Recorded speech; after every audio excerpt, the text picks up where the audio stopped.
It is week number 12 of the high school football season, and tonight, the Tornadoes of Tiffin, Columbia, and your Chardon Hilltoppers both made the trek out to Brunswick Automart Stadium here in Brunswick for the Ohio High School Athletic Association High School Football Playoffs.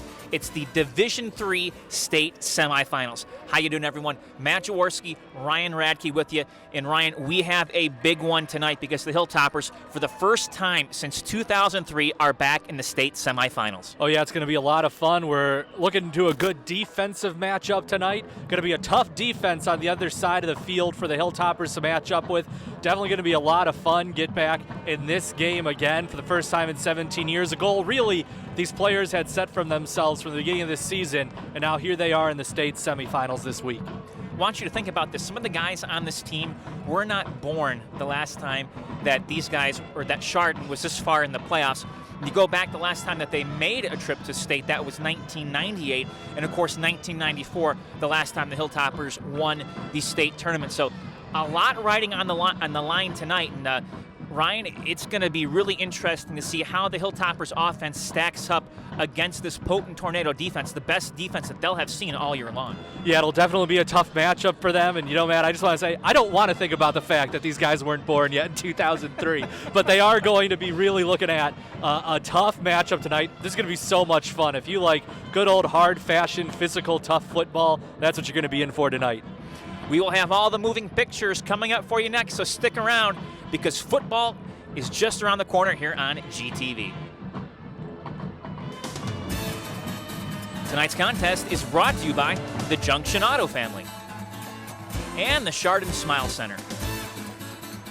We'd like to thank our friends at Precision Orthopedic Specialties and Hazen Contracting, Inc., asphalt paving and seal coating. Thanks also going out to our friends at Conic Law. And we appreciate the support of Preston Superstore and the folks at Burr Funeral Home and Cremation Service. Also want to thank Always Construction Company and Sarzer Motors.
Hilltopper Playoff Football on GTV is courtesy of the Chardon Hilltopper Gridiron Club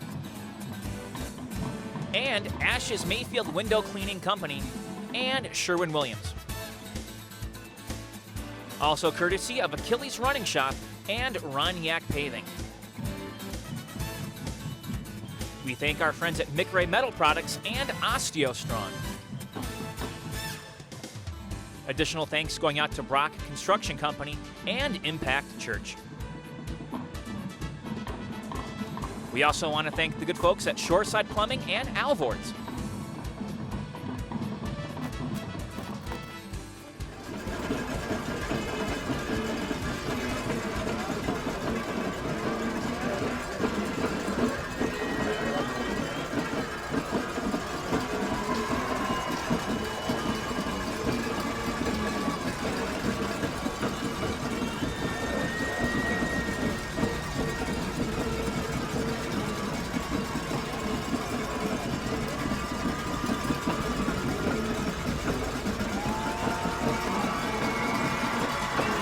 And here comes your 2020 Western Reserve Conference champion and Division III Region 9 champion, Chardon Hilltoppers.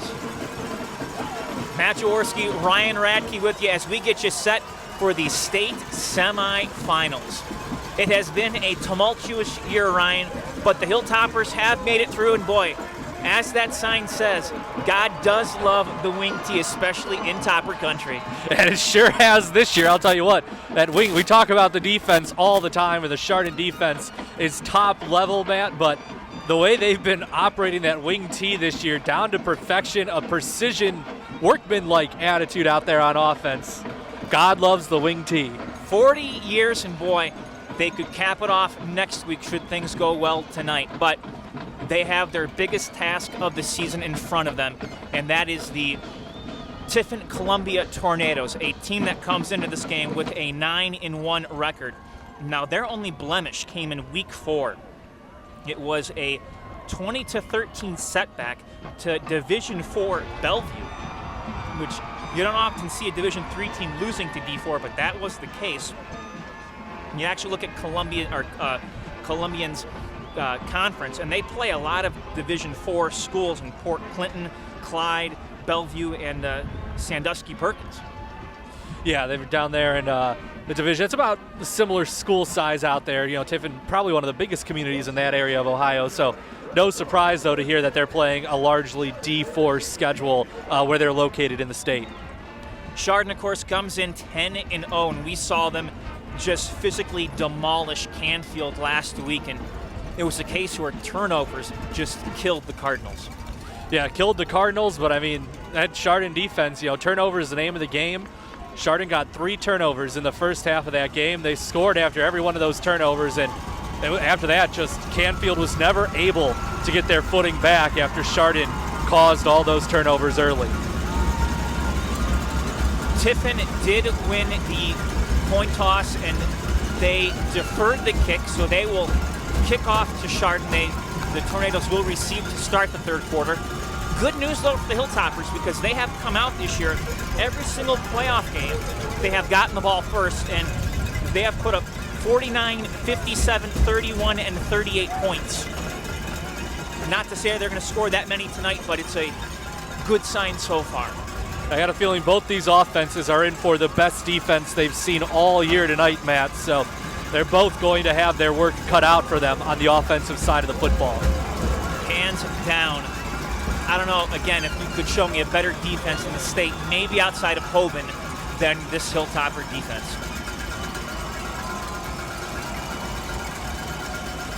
So we are nearly set, and we are underway here from Brunswick. That kick will go into the end zone, and the Toppers will take over on offense. And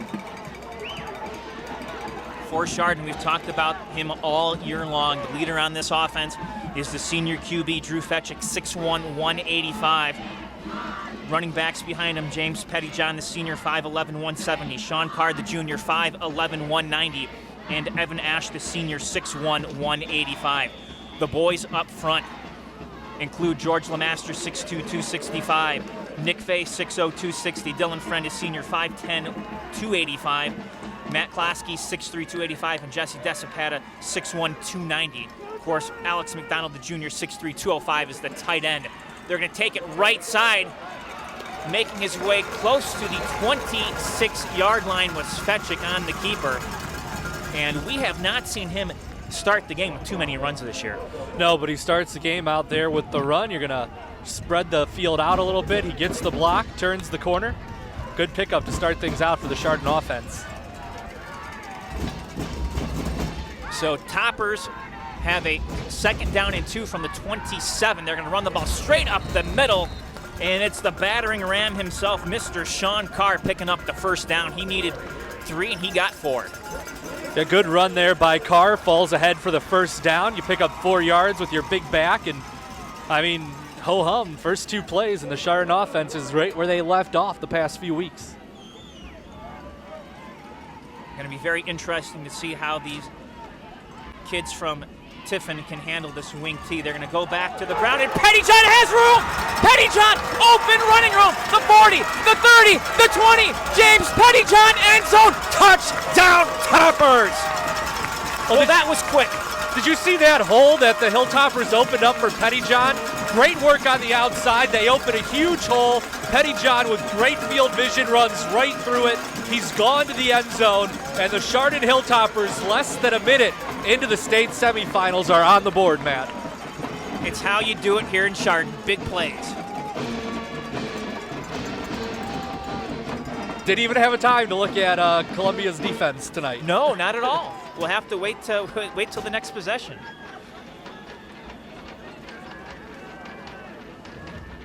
So Nathan Tagger out to attempt the point after attempt. Kick is down, it is underway, and it is good. So 11:05 left to play here in the first quarter. The Hilltoppers up 7-0. Absolutely. It's a great start, and Matt, everyone needs to remember to check out the Chardon High School Athletic Department raffle. Look at that grand prize there, thanks to the beautiful GMC. Second prize, $500. The raffle will be on February 5th, but you can buy your tickets now online thanks to the Junction Auto Group for that beautiful vehicle. $25 each, chardonathletics.org. Again, tickets online through February 5th. Second prize, $500. And once again, thanks to the Junction Auto family team there for that wonderful prize. Yeah, the facility, Chardon Memorial, needing a new scoreboard. No doubt about that. The bulbs are okay, but the problem is the electronic pieces and parts behind the bulbs. They just don't make them anymore, folks. So, so wonderful, the Junction Auto family, to help the Hilltopper Athletic Department as they tried to get the funds for a new scoreboard. And boy, that it's weird. We talked about this off the air, Ryan, but it's been 5 weeks since Chardon was last outside of Chardon Memorial. Yeah, it's been a while since we were in Lyndhurst at Brush. That's the last road game for these Hilltoppers all the way back the first weekend of October. So they didn't look like they had any bus legs, Matt. They got right off the bus and scored a touchdown. Indeed they did. Kick's going to be a little bit short, fielded at the 3, coming across the field. Hilltoppers, that's Vince Ferrante saying, "You're not going anywhere." Well, at least for the first minute of this game, this is very similar to the way Chardon started last week against Canfield, Matt. Canfield never got a chance to get themselves into the game because Chardon immediately started coming out and hitting strong, scoring fast, and then making big plays defensively. Wow, and a personal foul called against the Tornadoes. Makes an even bigger defensive stop down there for the Hilltoppers, but I would say the first minute, this very similar start to last week where it looks like Chardon's trying to overwhelm their opponent early. Well, when you have the vaunted linebacking core coming down and chasing you down as you're a kick returner, good luck. We're going to see 2 QBs today for the Tornadoes, and it looks like they've got, or they're going with, as that pass is caught, but not much more going there. Well, it wasn't the starter, we were told. Logan Beeston, the sophomore, 6'4", 192, was behind center. He's all going to be joined by Braden Rogo, the freshman, 6'3", 171. They will be kind of subbing in and out throughout the game. Handoff, trying to get around the end, is Keyshawn Jackson, a 1,000-yard rusher, and Jackson met by a wall of toppers. He's going nowhere. Yeah, good pursuit there by Chardon. I saw Vince Ferrante out there in front of the charge from the linebacking core.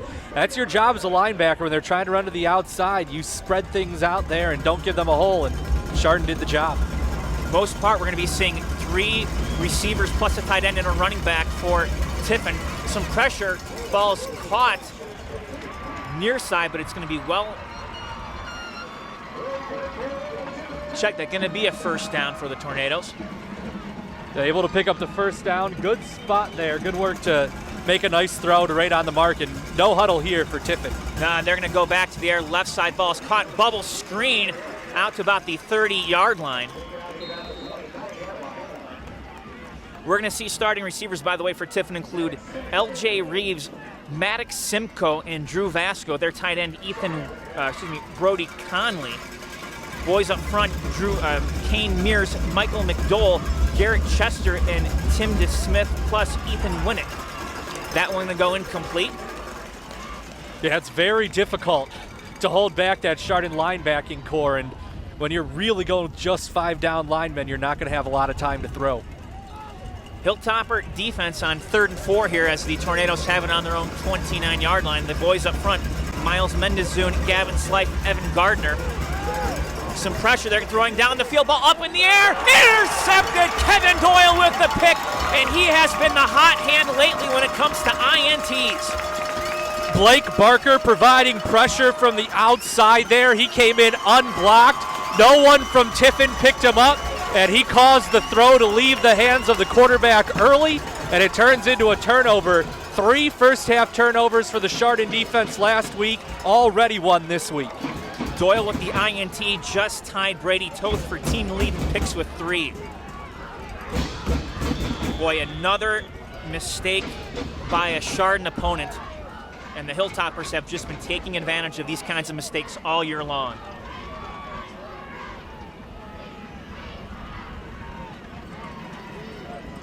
So from their own 38, Hilltoppers looking to pass the ball. Fetchick going to turn around now. He's picked. Now, similar situation there, Matt. Fetchick felt the pressure coming. He threw off his back foot a little bit off balance, and the ball was a bit underthrown, and right there to pick it off was Noah Frank, the defensive back.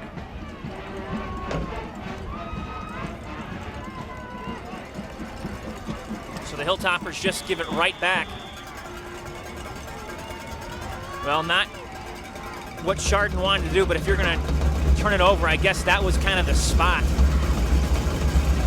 Almost like they just picked up a first down, if you will. They go to the run, and Jackson going nowhere.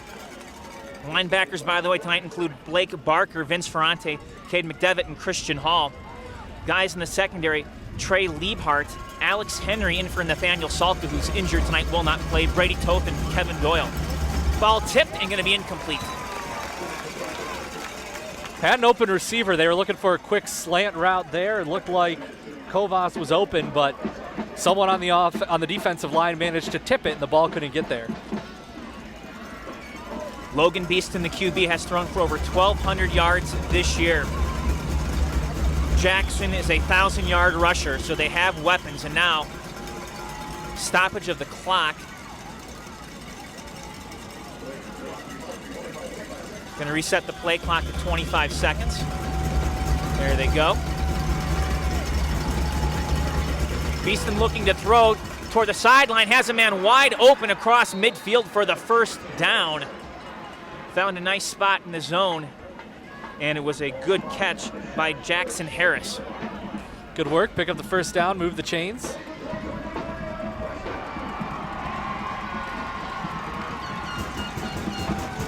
This Columbia team, they are not afraid to go 5 wide if need be, but boy, they like to keep at least a back in the backfield next to their QBs. 2 young QBs, the sophomore and the freshman. Right now it's the sophomore. Some pressure, throwing it quickly in and out of the hands of his intended target. Was looking for LJ Reeves. Yeah, Reeves might have turned his head a little bit quick there, trying to see if he had some open space, just couldn't hold on. Got to catch those footballs when you get them in that spot. 2nd and 10 now from the Topper 47-yard line. Chardon again bringing some pressure, throwing down the left sidelines, and another pass incomplete, just too high. Again was looking for Harris. A good coverage there down the field, and one thing that we'll notice in the early going here, Tiffin going out there with, the young quarterback, maybe rushing things a little bit. His throws all seem a little rushed in the early going. Well, he's certainly under some pressure early on here. Chardon, as they have done all season, trying to get pressure on the opposing QB. Keyshawn Jackson coming off the field, switching some things around. Brett Minnick checked in, so 4 receivers set. They empty the backfield here on 3rd down and 10 from the 47. Now man going in motion, 4 receivers to the right side. A timeout called by the Hilltoppers. They did not like that formation. No, they got that timeout in just in time, so they'll come to the sideline and discuss what they want to look at there.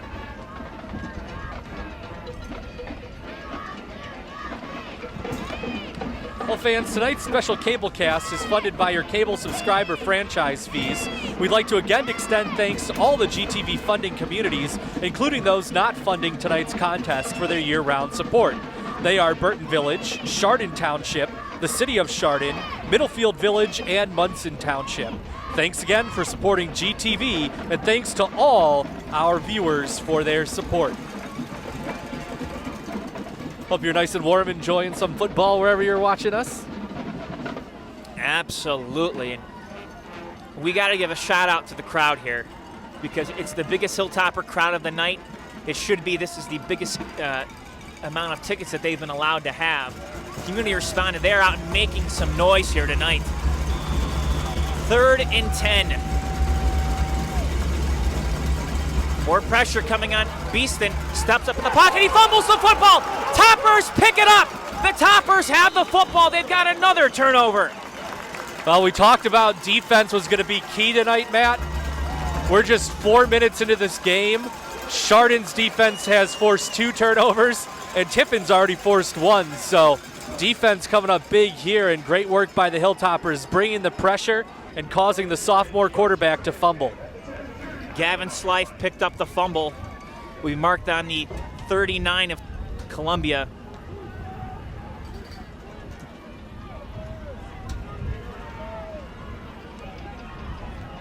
So boy, a lot of turnovers early on in this one. Hilltoppers giving it to Pettyjohn, right side, a little bit of running room, but not much. Picked up a few yards there. Yeah, good work by Jackson Harris, a senior, able to get back there and wrap up Pettyjohn that time. Not able to get the big hole open for him that was open for him on the touchdown run earlier. Well, Pettyjohn scored so quickly we couldn't even tell you about this Tornado defense. Defensive line, Kane Mears, Decker DeVore, Ethan Winnick, and Keyshawn Hatley. The linebackers tonight include Seth Belleville, Brody Conley, Cyrus Burden. They're going to run the football again. Not much going there for the Toppers on 2nd down and 8. Guys in the secondary include Trey Reeves, Maddox Simone, Jackson Harris, and also L.J. Reeves. Do want to mention this? They've got a kid, the backup free safety by the name of Gunther Kissel. If that's not a football name, the kid, he needs to play linebacker. That'd be the perfect linebacker name, Gunther Kissel. Man. 3rd and 6 for Chardon. Fetchick hands it off. Left side, a little bit of running here. Pettyjohn cut it up. Pettyjohn still on his feet. Pettyjohn toward the end zone. Touchdown! Touchdown, Toppers! Well, it's the blocking again in front of him. Carr gets in front of him, throws a great block. Receiver downfield blocking as well. And just good blocking all the way down the field by the Hilltoppers. Open up that run for Pettyjohn. And Chardon, once again, quickly, a 2-score lead here. And this has been the story of the playoffs. We talked about the transition, Matt, during the regular season, the 3rd quarter being the big quarter for Chardon. But here in the playoffs, the Hilltoppers have hit their opponents early and really buried their opponents early in the game and forced them to play comeback the rest of the way. Well, and one of the reasons being is they get the ball to start the game, and they have been very aggressive. And James Pettyjohn now has made the Tornadoes pay twice. Tagger's PAT is up and it is good. So 7:05 left to play in the first quarter. Toppers now lead 14-0. Well, hey, we'd like to send a huge thanks out to the Chardon Gridiron Club and our sponsors. Thanks to Tim Semler and the rest of the Gridiron Club for coordinating our coverage this fall. So for the record, he has 100 yards rushing here, less than halfway through the first quarter with 2 touchdowns. Touchdown runs of 69 and 35 yards. That's a pretty good start. It's a pretty good start to the state semifinals. It absolutely is, and I can tell you that we've got a couple new guys from the News Herald here tonight, and they've got to pick a Tony Fisher Award winner.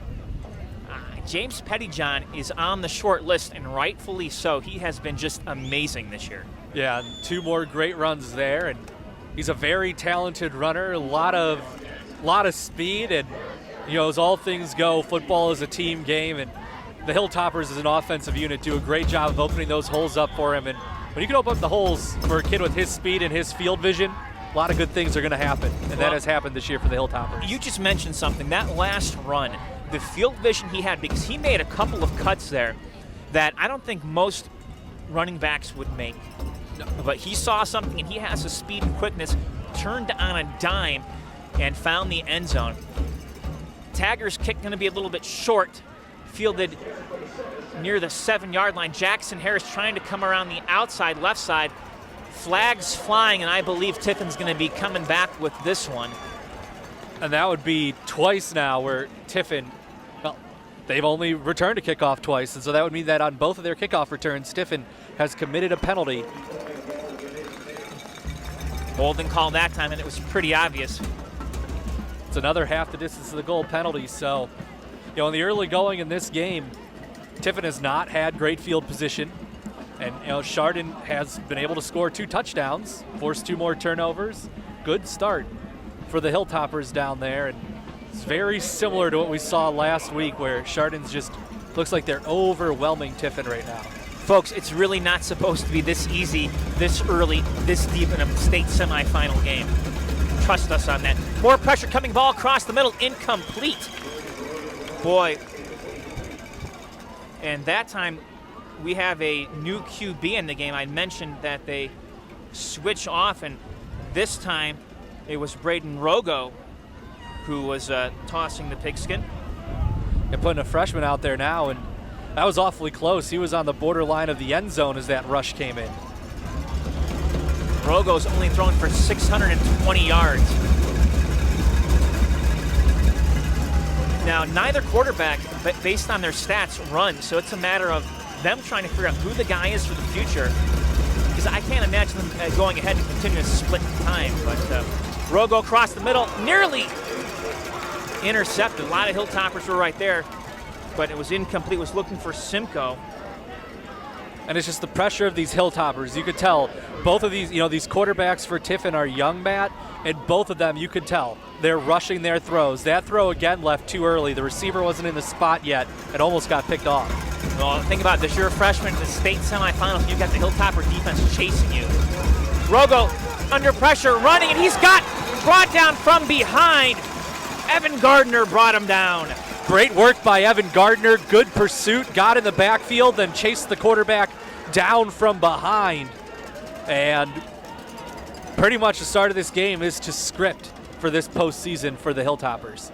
For Evan Gardner, that is his 20th solo tackle of the season.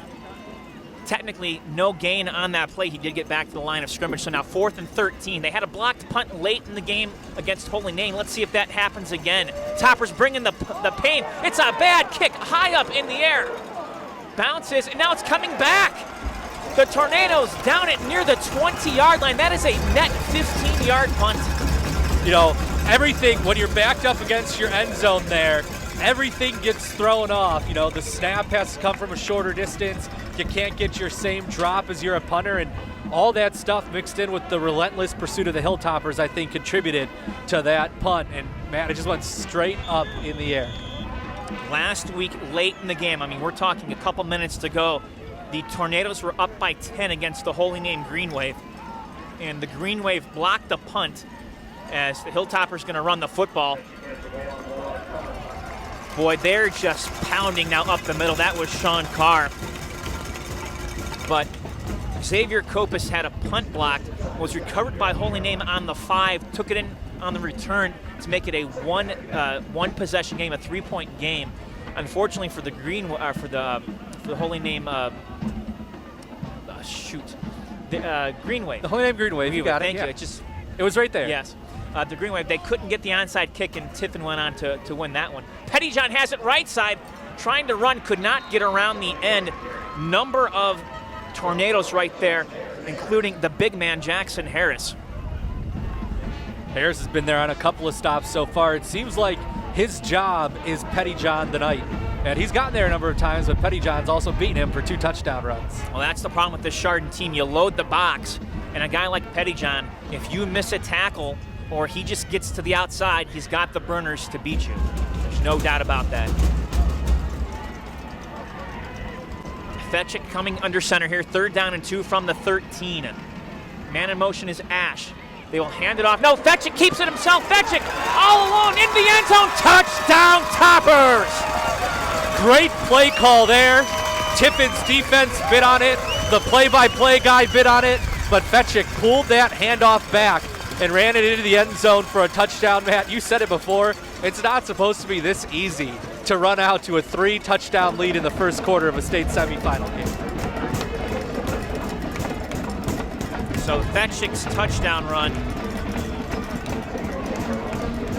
gives the Hilltoppers a huge lead now here in the first quarter. Nathan Taggart coming out. Boy, this man is going to be overworked tonight just by kicking PATs if this continues. Absolutely. Kick is up, and the junior again punches it through. So it's 4:45 to go here in the first. Hilltoppers now increase their lead to 21-0. Well, hey folks, if we win, next week's game will be played on Saturday at 7 p.m. and carried on Spectrum Cable Channel 1. GTV cannot air the game live, nor can we do replays. Spectrum has the exclusive rights to the live and replay programs. GTV will do its best to catch some of the color before and after the game. Maybe we'll have a parade Sunday. We certainly hope so. Absolutely. That would be fun.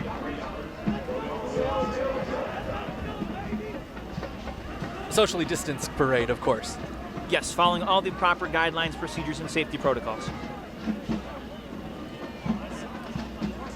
We don't want the governor poo-pooing on our parade, should there be a parade.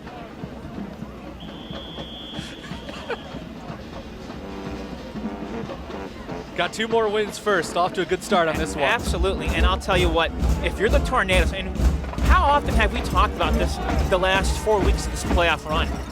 You're down big early on. What does it do to your mental state? Yeah, it's difficult now. Botched. Now I don't even know if he touched. He might have just let that go, but it's going to be a touchback. You mentioned Tiffin lost earlier in the year, but it was 20-14.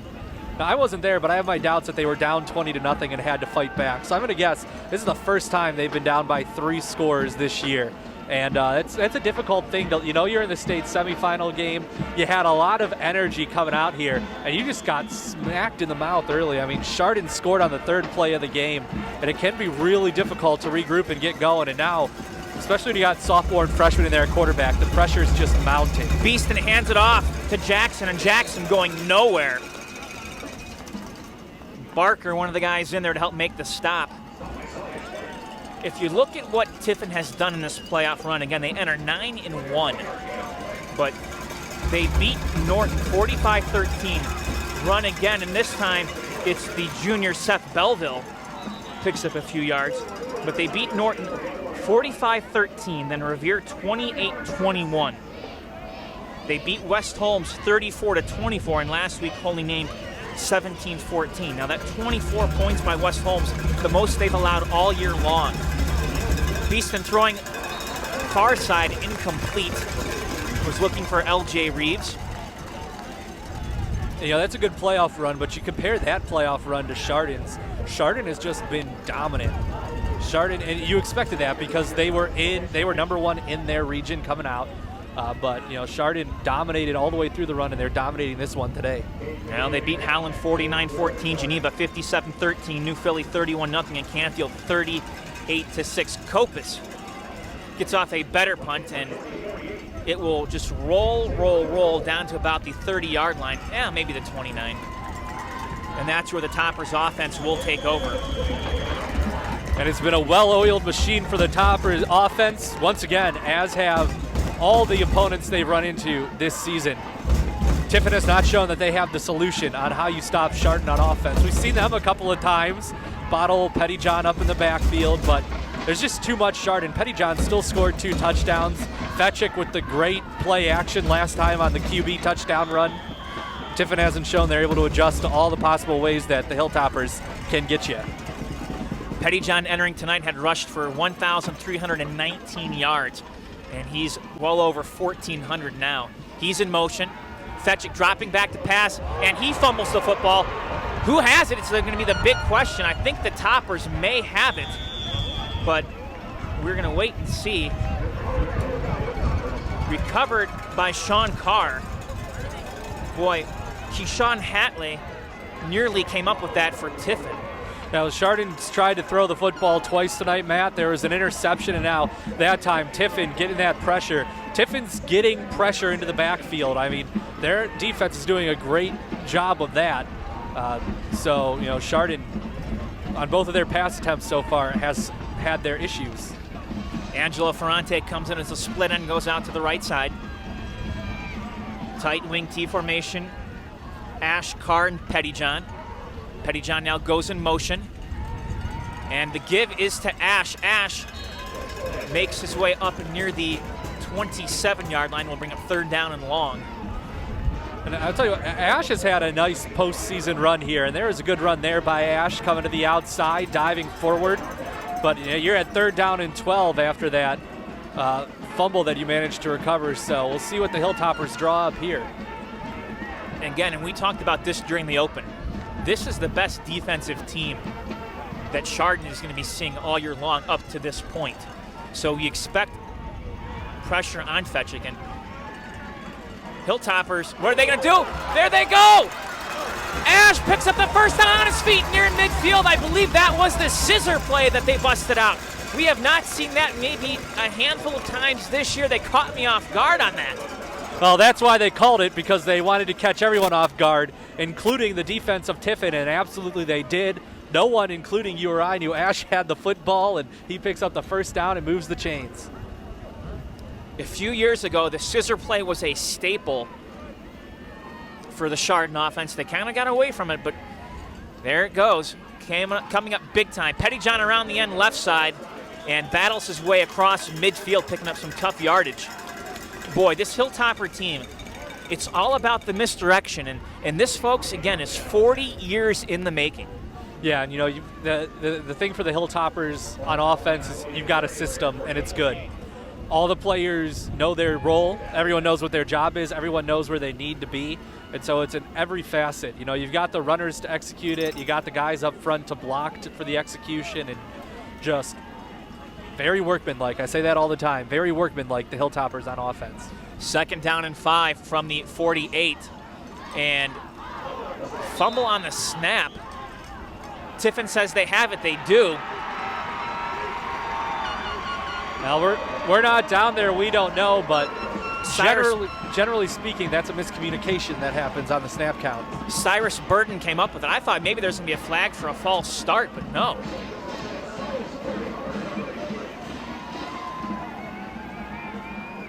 So both teams have turned the ball over twice in this first quarter.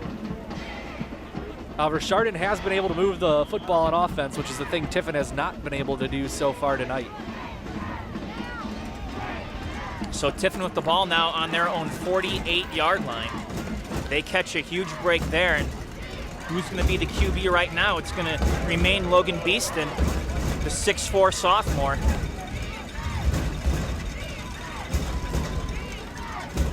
Hilltopper fans are making a lot of noise.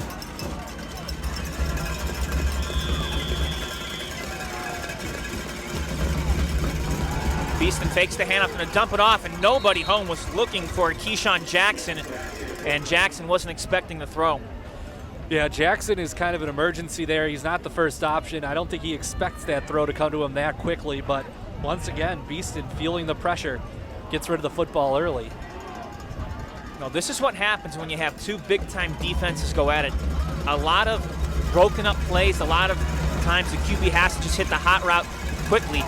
And Bellevue gets stopped in the backfield. He was hit quickly. Christian Hall got him first. The person who really caused that play to fall apart, Miles Mendenzune, was blitzing for the defensive backfield and no one touched him. And he provides the initial pressure, and then everyone else fills in around to get the stop. But, I mean, the Hilltoppers were able to blow that up quickly with no one blocking that outside rusher. Loss of 5, 3rd and 15 now from the 43. They're going to send a man in motion. That's Minnick. resting it. Ball's knocked up in the air, and Cade has it. McDevitt with the pick. Third turnover by Tiffin in the first quarter today. Cade McDevitt tips it up in the air, brings it down, and the Hilltoppers are inside the 20-yard line. Matt, if they score on this play, they could score 4 touchdowns in the first quarter of the state semifinal game. I'm just blown away by that. A Chardon team hasn't been this far since 2003. It's not supposed to be this easy when you get to this late in the playoffs. The defense, no doubt about that, is working very hard. And I got to tell you what, folks, it is not going to be a fun week of practice for Chardon should they advance in this one, because especially for the offense, there's a lot of things that they're going to have to work on, especially not turning the football over. Yeah, those 2 turnovers, they have been tough to see today, but overall the Hilltoppers putting together a nice first quarter. To all Chardon High alumni, wherever you are, be sure to connect with the Alumni Association at chardonalumni.org.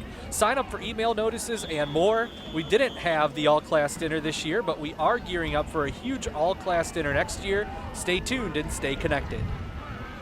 Boy, Judd Lutz, the head coach of Columbia, a long talk with the officials. Not sure what that was about. Pettyjohn gets the call right side. Pettyjohn going around the end, trying to cut it up. No, going to be knocked out of bounds after a nice gain, and now a late flag comes out. Well, we'll have to wait and see what that is, but it was a nice run by Pettyjohn. Gets to the outside. Holding against the Hilltoppers. Their first penalty of this game. You almost wonder if that is what Tiffin's coach was yelling about, because on the very next play, you see the flag come out for it. Sometimes you wonder when you see that series of events go together all at once.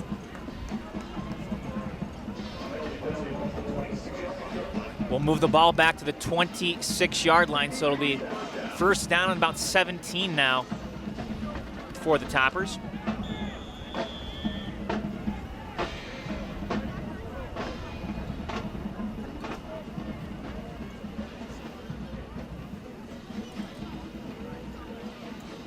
Matthew Mysick into the game as the split end brings in the play call.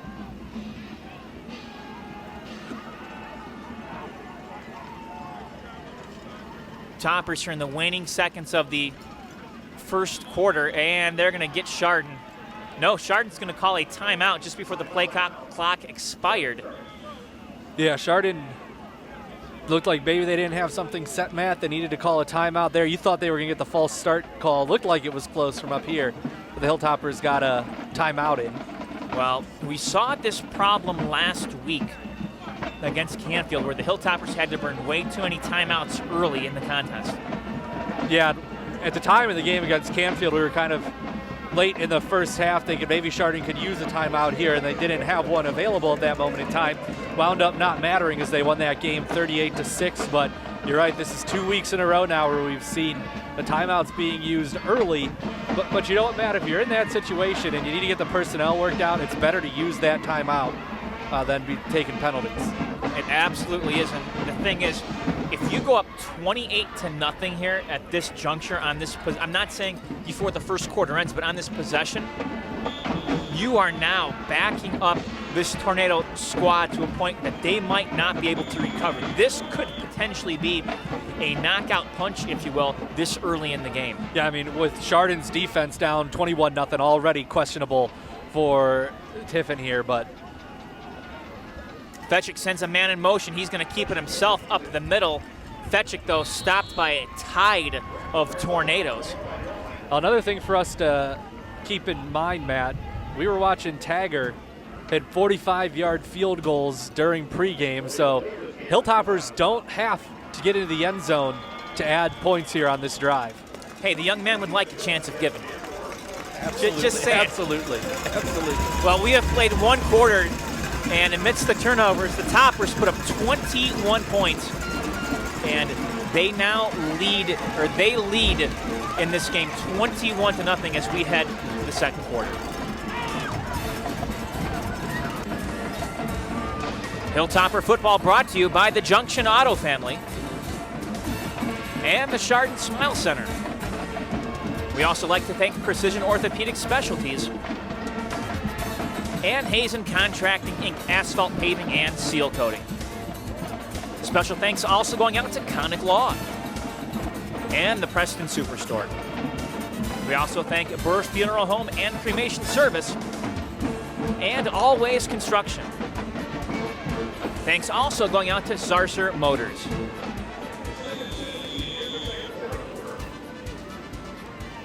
Be second down and 17 for the Hilltoppers to start the second quarter. They're looking to go to the air across the middle. Ball's up in the air, and it is knocked away. Boy, Fetchick tried to thread the needle, and he has had issues with throwing the ball tonight. He has. It's been tough in the pass game for the Hilltoppers. Matt, did it seem like there was a lot of action in the first quarter of that game? Yes, it did. The two teams combined to run 53 plays in the first quarter of that game. Woo! So if it seemed like there was a lot of action, there was a lot of action. So 53 plays, 5 turnovers, and 21 points all for the Hilltoppers. Yes. Wow. That is action-packed. 3rd and 17 now for Chardon from the 24. Give us the Pettyjohn, and Pettyjohn around the right side on his feet across the 20. Pettyjohn down near the first down marker. Boy, this will be interesting. They're going to send the kicker out, but where are they going to mark the football is the big question. Well, it'll be 4th and 9 here because they were trying to recover from a penalty. Oh, that's right. I'm sorry. Yeah. So yeah, I was looking at the wrong. I was wondering if that's okay. It happens to all of us. Going to be a 33-yarder for Nathan Tagger. Good snap. Fetchick to hold. The kick is up, and it is good. So with 11:11 to play here before halftime, Chardon extends its lead to 24-0. As we said before, Matt, plenty of leg for that. Hitting them from 45 in warm-up, so plenty of leg for the 33-yarder. It was from the hash mark. He had to get the angle down. He did. A little bit of help from the wind. As you and I both know, the wind is blowing directly into our face right now, so he had a little bit of help pushing the ball that way. He did what he had it all measured out correctly, and good kick there by Tagger. So just think about this, by the way. He's a junior, so he's coming back next year, folks, and his leg's only going to be stronger. That's correct. Attention colleges. Boy, Chardon has been just so blessed over the years to have some great kickers. It's the kicking game is not talked about much in high school, but Matt, you've been covering the playoffs like I have, and you know that kickers become more important the later into the playoffs you go. Every 3 points seems to count a lot more later in the season than in your regular third week game. Just ask Tiffin. They needed a field goal to win the game to advance to this stage last week.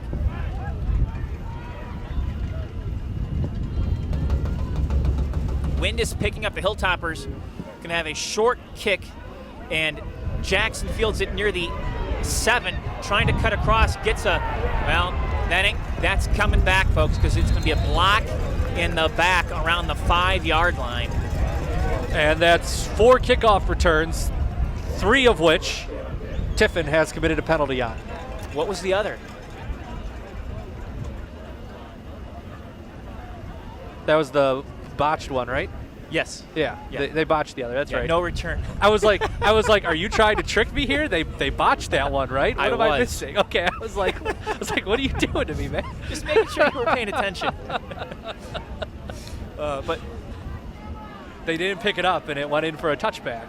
Yes. Yes. That's absolutely right. Okay, I was here. Don't do that to me. Boy, so they are pinned back on the 4-yard line.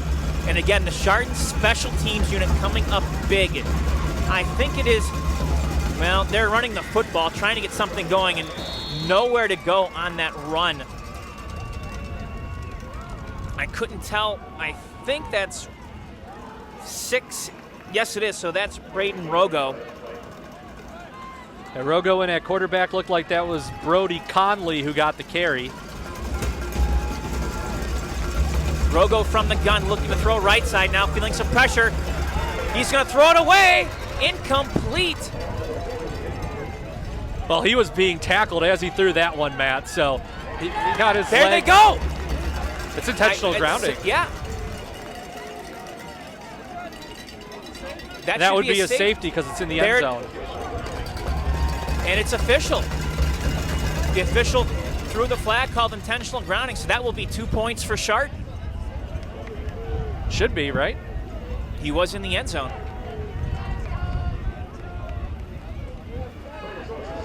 There we go. The fans knew it here. They were just waiting for the PA announcer to say it.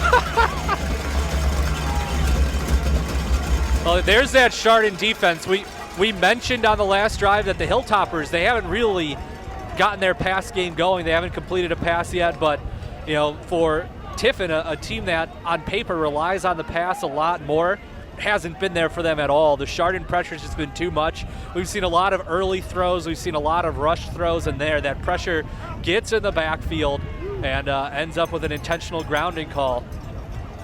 Here's one for you. As good as this Hilltopper defense has been, that is their first safety of the year. Yeah, I mean, bottom line, you don't come by safeties very often. They're difficult to come by. But there you get an intentional grounding in the end zone. Good work by the Hilltoppers on defense. This Chardon team, I mean, they have not had the opportunity to pin a lot of opponents back deep inside the 5 this year. No. And, it is what it is. But, boy, they make the most of it. Now it's 26-0. I can't believe we're about to say this, but they score one more time. They score a touchdown. And assuming that Tiffin can't score it, it's the same exact scenario that we've had throughout the playoffs, the running clock. And we haven't seen Tiffin be able to move the football.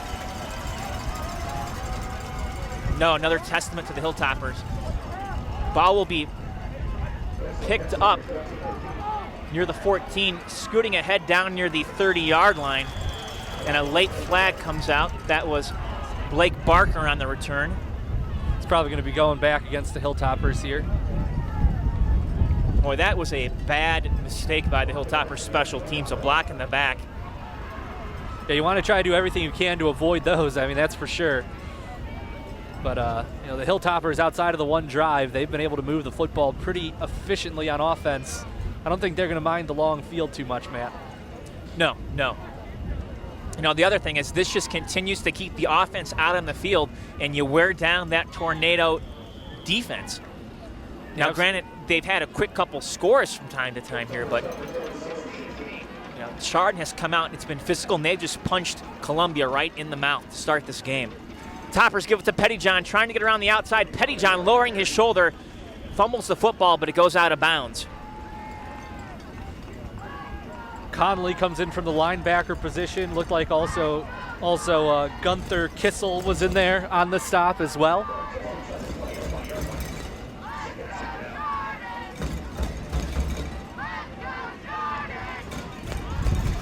Second and 7 now from the 20.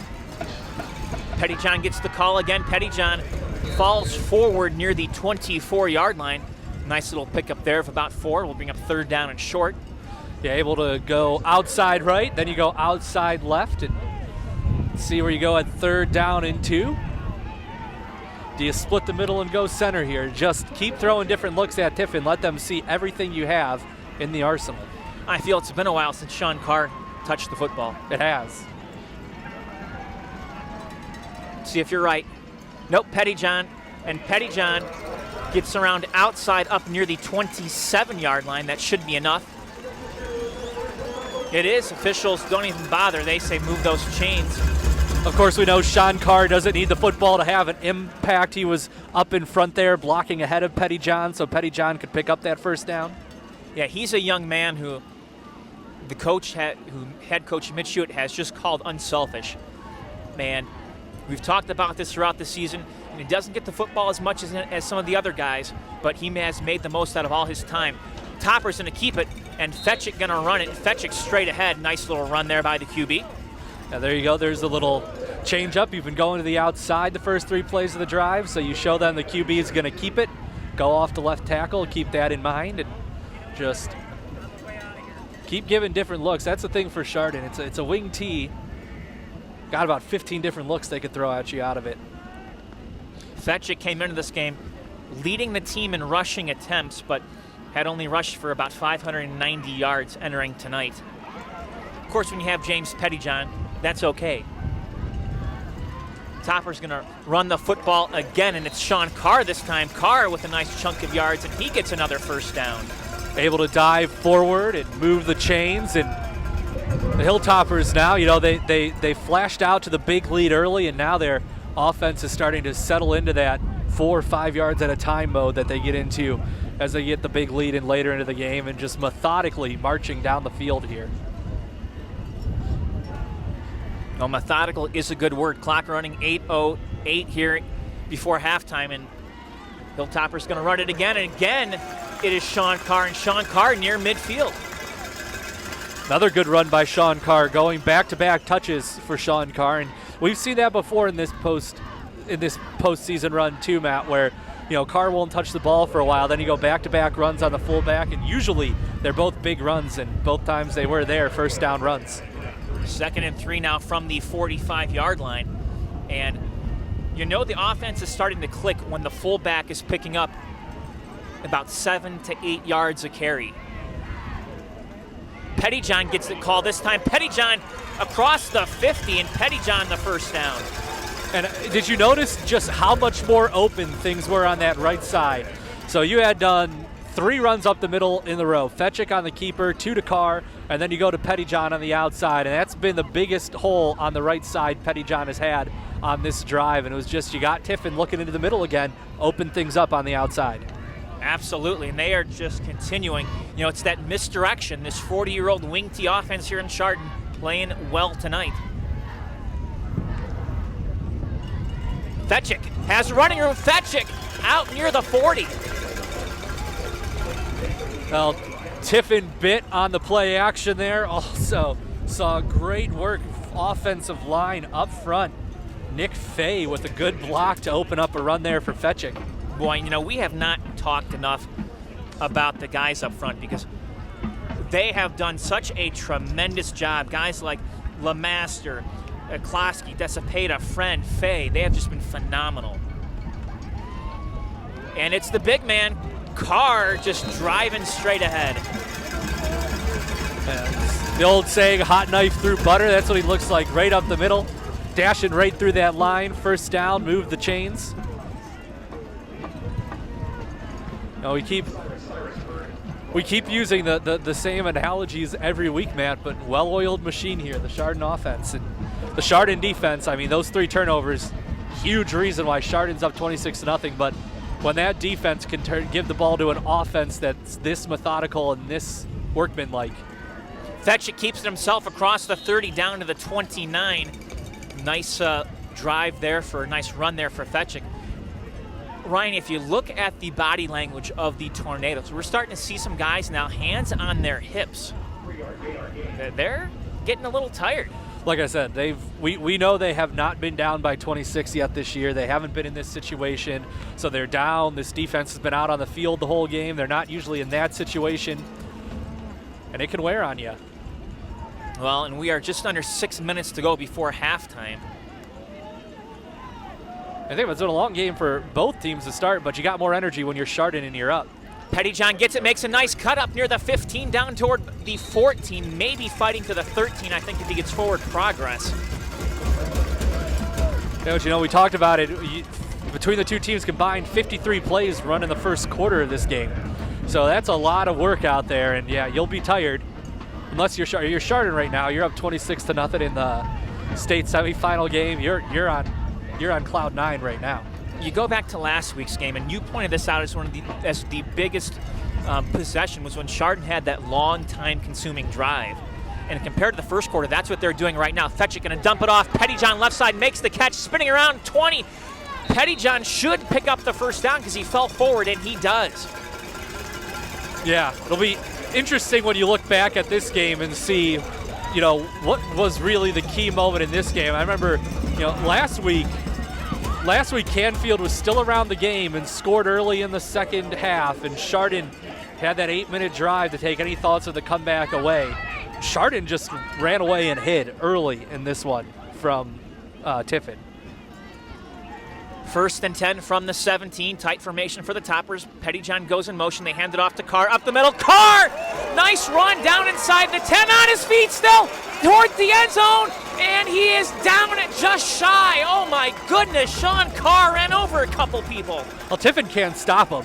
I mean, he is just barreling through that offensive line right now. Good work blocking up front. And I mean, on the first level, the Tiffin defense does not touch Sean Carr. He just runs right through that first level. And I would say, Matt, you talk about the hands on the, I'd say fatigue might be setting in for this Tiffin defense for sure. Hilltoppers, folks, this could very well be the TKO here. If you're wondering, Carr has 7 touchdowns entering tonight. Pettyjohn now is up to 18. Fetchick has 1. And Fetchick going to keep it himself, trying to make a cut. Fetchick! Was he, they're going to say marked down just shy about the 6-inch line. He rolled into the end zone, Matt, but I think that's the right call. I think that's where he was down, right where they spotted it.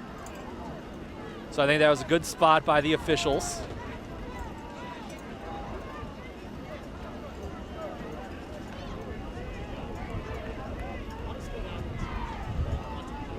So Drew Fetchick has his team in a 2nd and goal situation from the 1, straight ahead in the end zone, and touchdown Toppers. Now wait a second, hold on. False start penalty. They threw the flag late. Official couldn't get out of his pocket. Excuse me, illegal formation. Well, I'm not surprised by that call. I thought it was a false start. I don't know that would be an illegal formation. I guess we're not right down there. Maybe too many people were down on the line, but I just thought the play started too quick. I thought there's no way a flag wasn't going to come out. We'll make it 2nd and goal now from about the 5.5-yard line.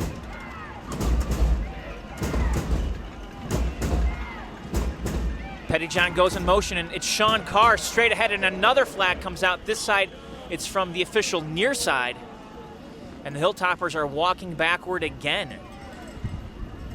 Let's see what the... Okay, Okay. Sideline warning against the Hilltoppers. Creeping too close there to the field, so that first sideline warning is a nothing. That was interesting because the official is nowhere even near the Hilltopper bench. Yeah, you almost wonder if he's throwing it on the media member down there.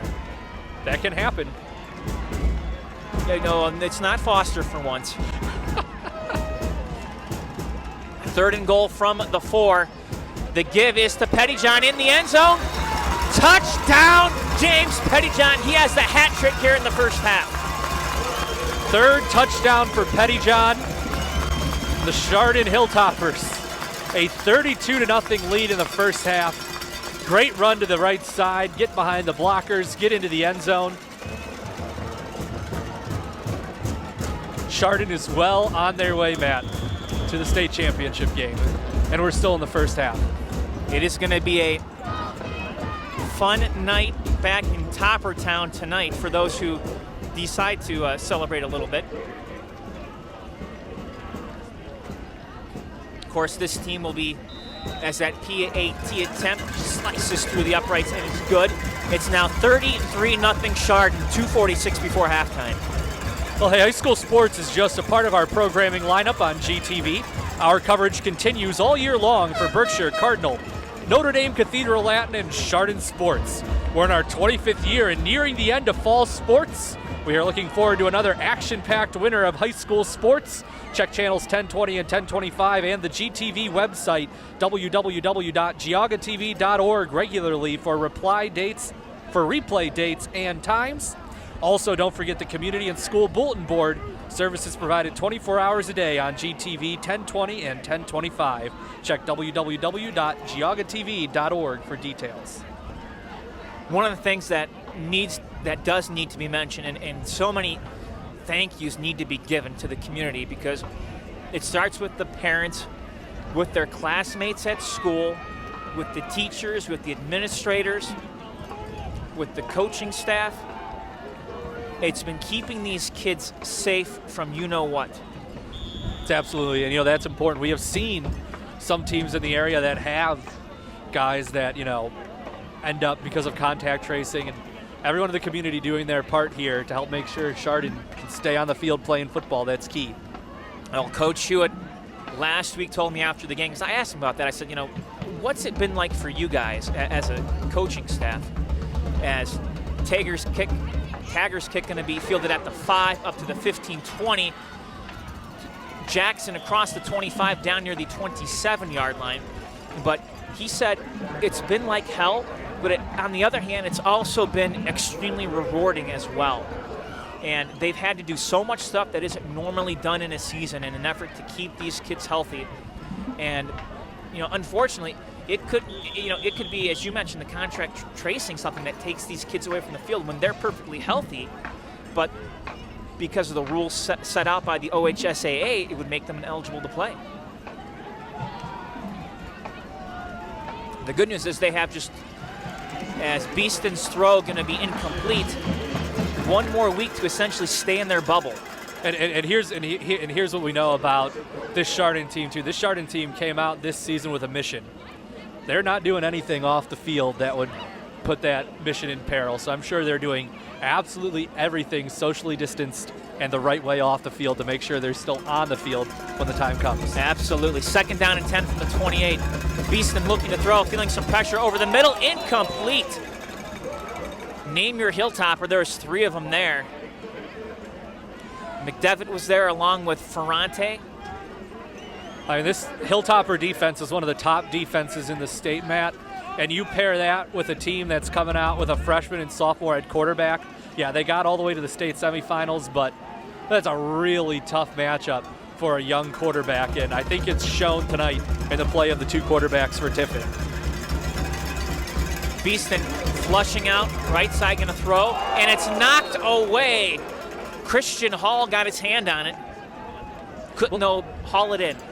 Well, you see it right there, the relentless pursuit coming from the outside. Immediately he's rolling, and he's throwing on the run, not getting a good arm under it, under pressure the entire time. Great work by the Hilltoppers, and this is a team that likes to throw the ball first, and good luck throwing the ball against Chardon. Yep.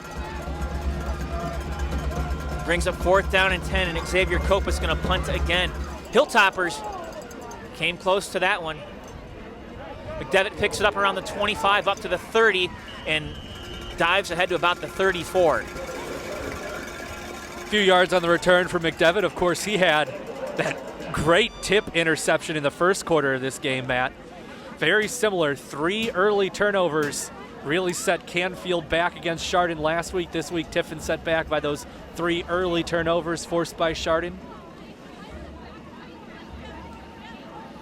Well, coming into this game, you and I had a conversation about the height and the weight of some of these guys from Tiffin, because they do have some big boys, some length on both sides of the football. But give credit to the Hilltoppers, because they've neutralized that. This is an official's timeout. They're going to send somebody off the field. It's going to be Carr due to an equipment issue, so Blake Barker going to come in. But they have figured out a way to neutralize that on both sides of the football. They've been able to get the pass rush on either of the QBs, and it's been a miserable night if you're a Tornado or a Tornado fan. Pettyjohn in motion. Fetchick rolling out.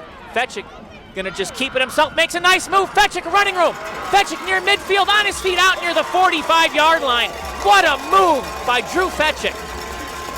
Pettyjohn threw a block for him. The offensive line did their job, and then Fetchick at the last second makes the juke and picks up big yardage on that run. What a job by the QB.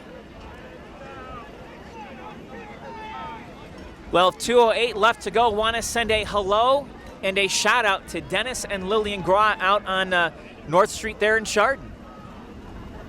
Appreciate them tuning in. And it's been a fun night so far for the Toppers. Pettyjohn has it cutting right side, and Pettyjohn up near the 40-yard line down to about the 39. And the Hilltoppers moving the football. Now they're keeping a close eye on the clock here. Coach Hewitt called the play out quickly.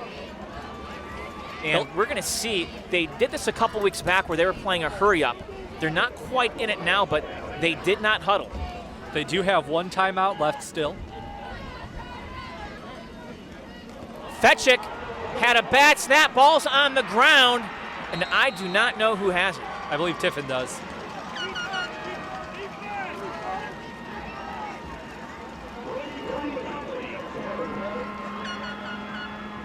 Third turnover, but so the Hilltoppers have forced 3 turnovers tonight, but they've turned the ball over 3 times. So Brody Conley gets credited with the fumble recovery.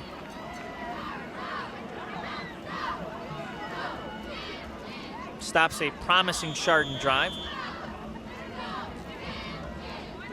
Gives Tiffin a chance to try to get something going before halftime. They'll also get the ball to start the second half, but they have not shown they can move the football yet. So 1st and 10, Columbia from the 42. They're going to put it up in the air, and it's nearly intercepted. Oh, boy. Liebhart nearly had the pick. I mean, it's the theme of the night for the Tiffin quarterbacks. Man, that's another underthrown football. And it put McDonald in a great situation to be able to pick that ball off. He just couldn't quite get to it. Yeah, that was the freshman, Braden Rogo, who threw it. So Rogo into the game at QB. Feeling pressure, he's hit as he throws it, dumps it off, and is caught midfield 50. Down to the 40-yard line is Brody Conley, who had that interception. That was a nice pass to the tight end for the first down. Clock temporarily stopped at 1:21, but as soon as they reset those chains, it will start. Those are the types of routes you need to look for when you're under pressure, those quick hits over the middle to your tight end. Rogo looking to throw again down the sidelines, right side, and overshot. Everybody will stop the clock with 1:19 to go, bringing up second down. Yeah, I was trying to do a pump fake first to try to allow his receiver to get some extra space. But he overshot the mark. Will be 2nd and 10 from the 40. Looking to throw, left side, it is caught near the 30-yard line. Nice catch by Brett Minnick. I think we're going to get a roughing the passer against Chardon, Matt. That flag came out late.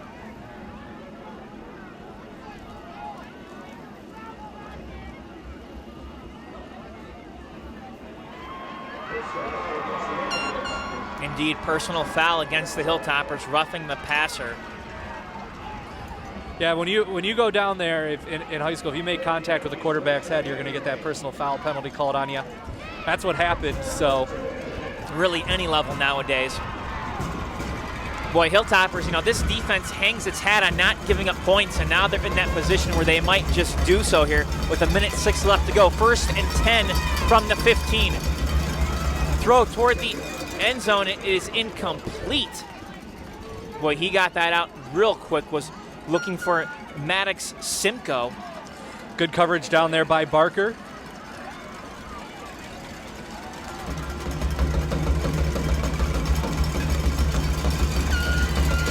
Now 2nd down and 10 for Rogo. From the gun, looking left corner, it is incomplete. Again, was looking for Simcoe. Still rushing things a little bit offensively for Tiffin there. That throw's coming out really quick. No, it's like they're hearing footsteps right now. It's definitely in their head. When you got a team like Chardon that pursues so relentlessly, that gets in your head. From the gun, Rogo looking to throw, going to put it up, fader out toward the end zone, and he had, wow, that was one of the worst passes he's thrown all night, but that might have just been there's nobody home. I'm just going to throw it away, and we'll try to do something on this 4th down play. Yeah, it's 4th and 10 here. You're down 33-0, so you're going to try to find the end zone, I would think. So 4th and 10, spreads them out, nobody home, 3 to the right, 2 to the left. And who called the timeout? Chardon did. So Chardon burns their final timeout as Columbia went to a 5 whiteout set. It's been an interesting situation here for Tiffin. They're down here, they're in good position, they're on the 15-yard line, they have 3 timeouts left, and they didn't try to run the football once on that drive. They're going all receivers. They're throwing the ball around. Now, Chardon's got a really good defense, but at some point in time, do you try to mix it up a little bit? Now, you're not going to do it on 4th and 10. Now it's too late, but A little surprised they didn't at least try to put it on the ground to show that they would. It's been pretty much, let's just line up out of the gun and throw, and really haven't tried to mix it up. And they would have had the opportunity with 3 timeouts to do a run play and have time to reassess and recover. The issue, I mean, if you look at the Chardon stats, the Chardon defense does not give up yards to running backs. I mean, plain and simple. Chardon defense doesn't give up yards, period. No, the bottom line. Howland had the most, 254 against them in the first week of the playoffs, but a bunch of that was in junk time. So, I mean, you almost have to take that off the clock. I mean, generally, the first string is averaging about 100 yards of rushing yards to their opponent. Quick throw. It is going to be caught near the 5 toward the end zone. It's going to be a touchdown, Tornadoes. Great stretch to get it into the end zone. That was a good play for Tiffin. And they'll stop the second half clock.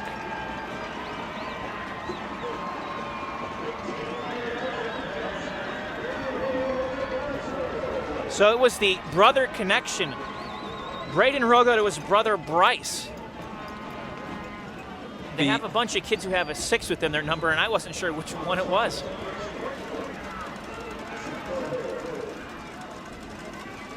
Bad snap, but they get it off. The kick is up, and it is good. So with 45 seconds left to go, wipes away a potential running clock to start the second half, as it's now Chardon 33 and Columbia 7. Well, the Hilltoppers, they pay for that fumble, and then they pay for that penalty for knocking the quarterback in the head. And remember, Tiffin will get the football to start the second half, Matt.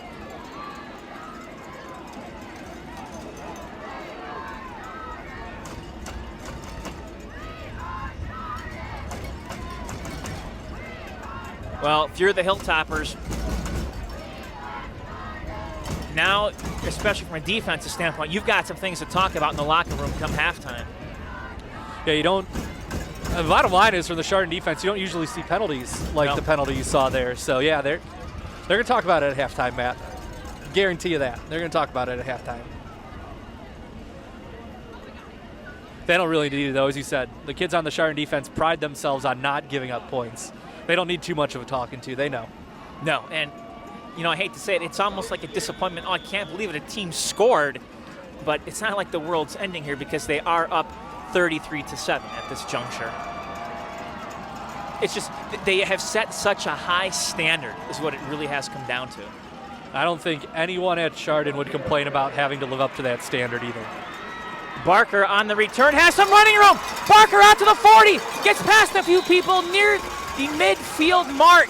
We saw him last week take one to the house. Unfortunately, it was called back due to a holding penalty, and this time here he nearly broke it again.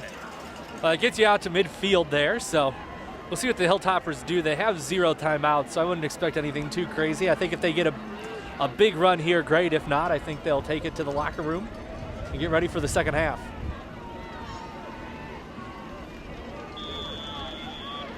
Well, they are in that formation. Fetchick takes a knee. And as long as Columbia does not burn a timeout here, that should do it. I don't think they will. Hilltoppers going to head into the locker room up 33-7. My goodness. I would say such a good first half for the Chardon Hilltoppers. All kinds of points on the board. Great work by the defense. Well done. Good start for Chardon in the state semis.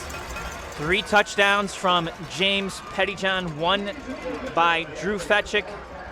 Field goal by Tagger, a safety.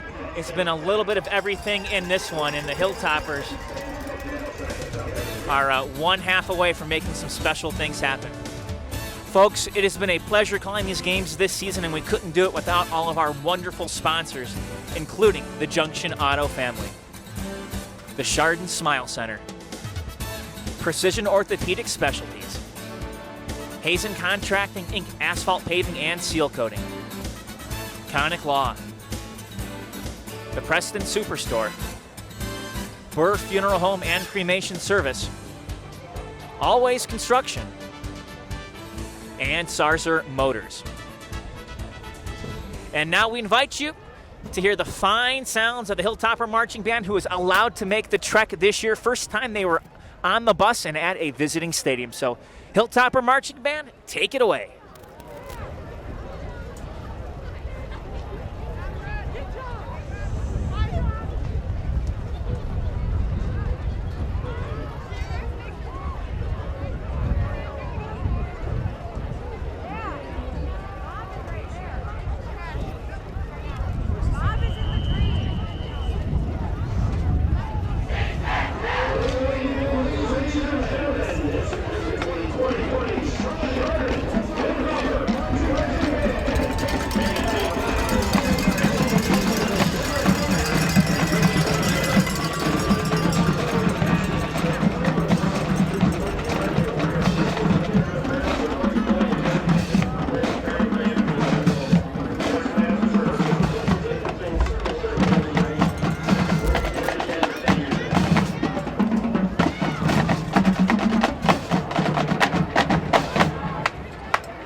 Hilltopper Playoff Football on GTV is brought to you by the Chardon Hilltopper Gridiron Club. Folks, we really could not do these broadcasts without their support. This broadcast is also supported by Ash's Mayfield Window Cleaning Company and Sherwin-Williams. Also by Achilles Running Shop and Roniak Page, McRae Metal Products, and OsteoStrong. Rock Construction Company and Impact Church. Also by Alvards and Shoreside Plumbing. Welcome back, everyone, to Brunswick Auto Mart Stadium here in Brunswick. Nice little ride from the Chardon area for the football team, cheerleaders, and band, but boy, if you want to, folks, have some Chardon swag, I don't know, I guess you wouldn't call it swag, but memorabilia, if you will, at your place, got to get a hold of the Gridiron Club. Right there, you see the number 440-364-4937. They've got helmet signs, megaphones, or if you want some stuff inside the house or your garage, they've got these great logo signs in sizes large, medium, and small, and they also have large in the LED lighting as well. It is so cool. And you see my favorite right there, the LED lit up sign. That is just spectacular. You can go to the Chardon Gridiron Club's website, chardongridiron.org, to order those. Again, chardongridiron.org. Do want to thank the folks who made that possible, including Rock Construction, Merritt Woodwork, Sherwin-Williams, McRae Metal, Joining Metals, U.S. Powder Coating, and Alex McDonald, who built the cornhole sets. That's right, there are cornhole sets, helmets, megaphones. You saw the logo signs, and there's also personalization as well on some of these. I believe it's the megaphones and the helmet, and probably the cornhole set if you would so choose. Matt Jaworski, Ryan Radke with you here as we get you set now for the second half of this one. And first off, Ryan, first time we have seen them away from home, but a phenomenal job by the Hilltopper Marching Band. Finally get to go on a road trip. You know, you were in the marching band. The road trips are so much fun. They've been denied of that this year, Matt, but get to go on the road and be there for your team in the state semis. Awesome experience for the Chardon band, and great work at halftime as always. Absolutely. They make it fun, and don't want to jinx anything here, but hope that they will have one more week to play. Of course, should Chardon hang on, they will head down to the greater Columbus area at Fortress Obetz. That is the name of the facility where the state championship games are being held. Of course, Division I is taking place tonight, and then over the course of next Friday and Saturday, all other divisions 2 through 7 will take place. So the Hilltoppers set to kick things off here.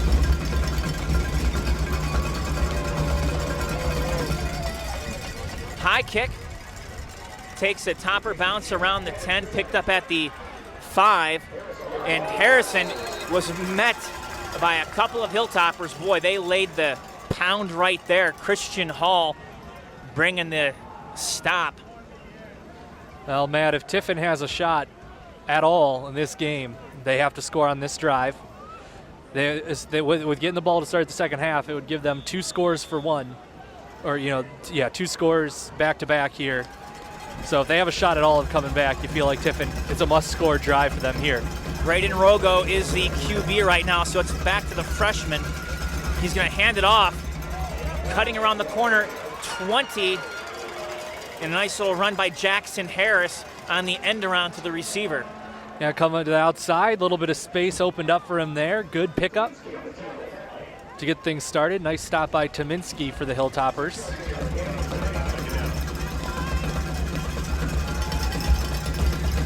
Rogo now looking to throw, near side ball up in the air and out of bounds. Boy, that was a quick throw to Keyshawn Jackson, who couldn't hold it. I think that ball got there in an awful hurry. Yeah, that got there quicker than Jackson thought it would get. Once again, a rushed throw. We've been saying it the whole game. Looks like the offense just a little bit rushed for Tiffin and not able to complete that pass. Going to bring up 3rd down and 4 now for the Tornadoes, and officials Ball got loose. They got to send it back the other way. So here we go.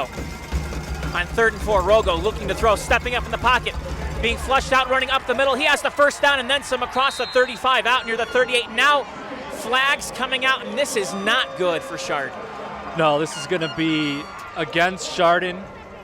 I'll tell you what, good decision there by Rogo. He's eluded the rush, was able to step outside, and yeah, personal foul against the Hilltoppers. We saw it on the TV screen, 15 yards. That was a pretty easy call for the officials to make, Matt. Well, indeed it was, and penalties are what hurt the Hilltoppers on that last drive before halftime, and they've reared their ugly head again.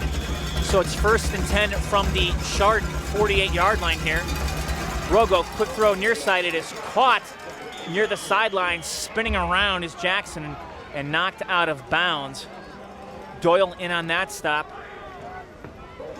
Good route there, quick route to the outside, make the catch, get out of bounds, pick up 5 yards.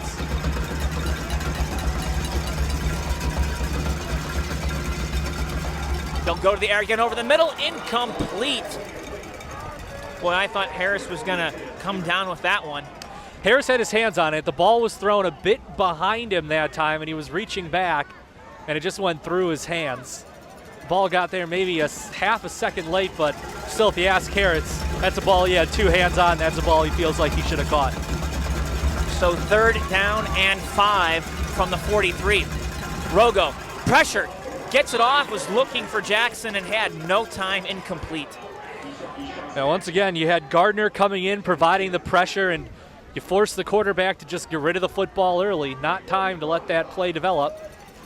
And yeah, you could see Tiffin is going to go for it here. This is go for it territory anyway, but they know the importance of this drive.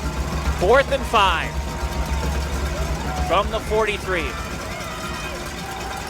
Rogo has some time, stepping up, going to throw it, and it is incomplete. So the Hilltoppers will take over on downs. You wonder what would happen if Rogo decided to tuck and run it again like he did on the 3rd and 5 earlier. That time I think that he probably would have been stopped, but he might have been able to get a few yards at least instead of that throw into traffic that didn't get anywhere. So good work by the Chardon defense there to get the stop. And I mean, you alluded to it in the first half. Last week, Chardon killed the 3rd quarter with an 8-minute drive. See if they put something like that together again here. If they do that, and going to be a very happy bus trip back to Toppertown. Fetchick hands it off, spinning around on his feet, Pettyjohn, as he nears midfield. And you see the field vision of Pettyjohn on display there again, Matt. He sees the hole and on a dime changes direction to run through it. Able to pick up 5 yards. Now, James Pettyjohn has become in this postseason the school's all-time leading postseason rusher. And every single carry he's increasing that number. It's Sean Carr up the middle, and Carr falling forward to about the 45-yard line. Should move the chains. 1st down for the Hilltoppers. And Matt, we talked about Carr in the first half. Pretty similar there. He's been able to get through that first line of defense and get into the defensive secondary pretty much untouched, and he did again on that run. So 1st and 10 Toppers now from the 46. Bit of a high snap. Fetchick going to keep it himself. Fetchick makes a cut, and boy, Harris got him down by the ankles for a short gain. Yeah, good work there by Harris. Otherwise, it would have been another big pickup for the Hilltoppers, but Harris, who's probably been the best defensive player so far tonight for Tiffin, gets in there and makes the good stop.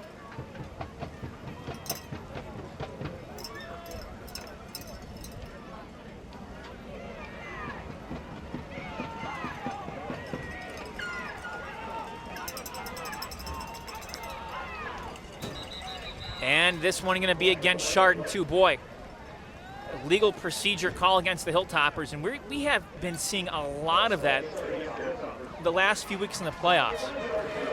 Yeah, and really, honestly, if you compare this game to the past two playoff games, a few more penalties than we've been seeing, Matt, here tonight. So I'm sure that's something you mentioned it. What will be talked about this week? I'm sure the penalties are something that Hilltoppers are going to talk about this week in practice.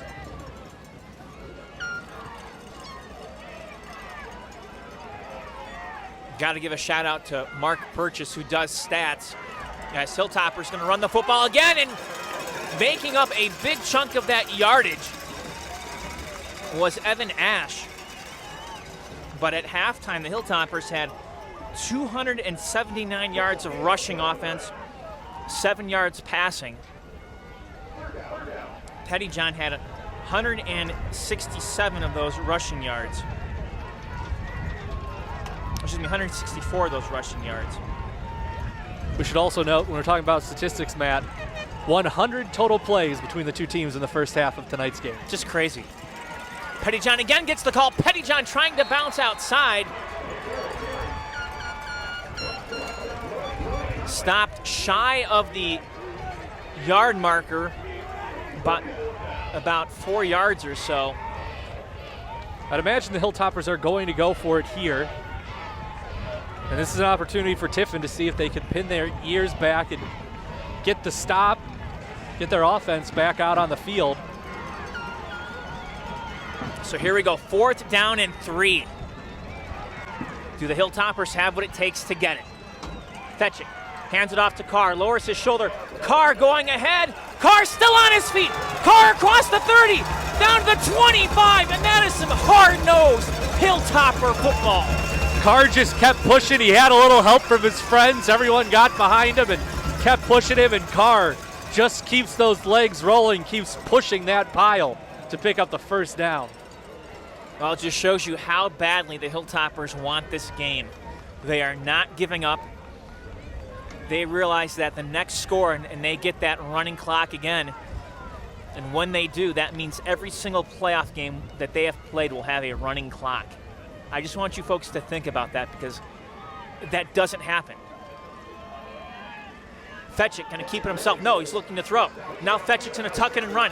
Has some room toward the sideline. Spun out of bounds. Picks up a few yards there. Good decision by Drew to tuck it and run. It's emblematic of the urgency, Matt, that the Hilltoppers have played with all year long. You look at Chardon, haven't lost a game, but still every week they're playing hard. They're trying to get those points, take care of business. Came out here with a mission, and it wasn't about one game. It was about the whole length of the season, and they've kept that urgency through all of it. Indeed they have. 2nd and 4 from the 19. Fetchick sends Pettyjohn in motion, fakes the handoff, going to keep it himself left side. Fetchick, 15-10, toward the end zone, stretches across. Does he have it? Loose ball. I think he was down. The officials aren't. Well, no one has signaled anything yet. The Chardon faithful are celebrating.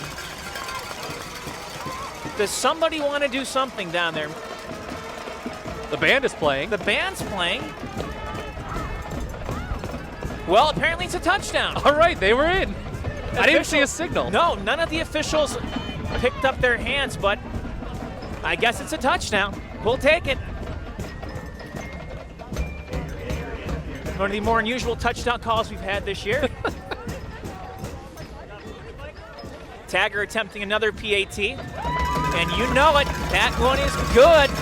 So it's 6:49 left to play. The Hilltoppers cruising merrily along, up 40-7. Yeah, what a great drive that was for Chardon. Obviously the key on that drive was the 4th and 4. Give the ball to big Sean Carr and let him push the pile forward to pick up the first down, and to get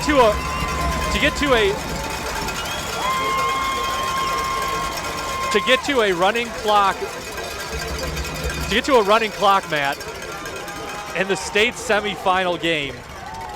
It's not something you see very often. No. And the Hilltoppers got there.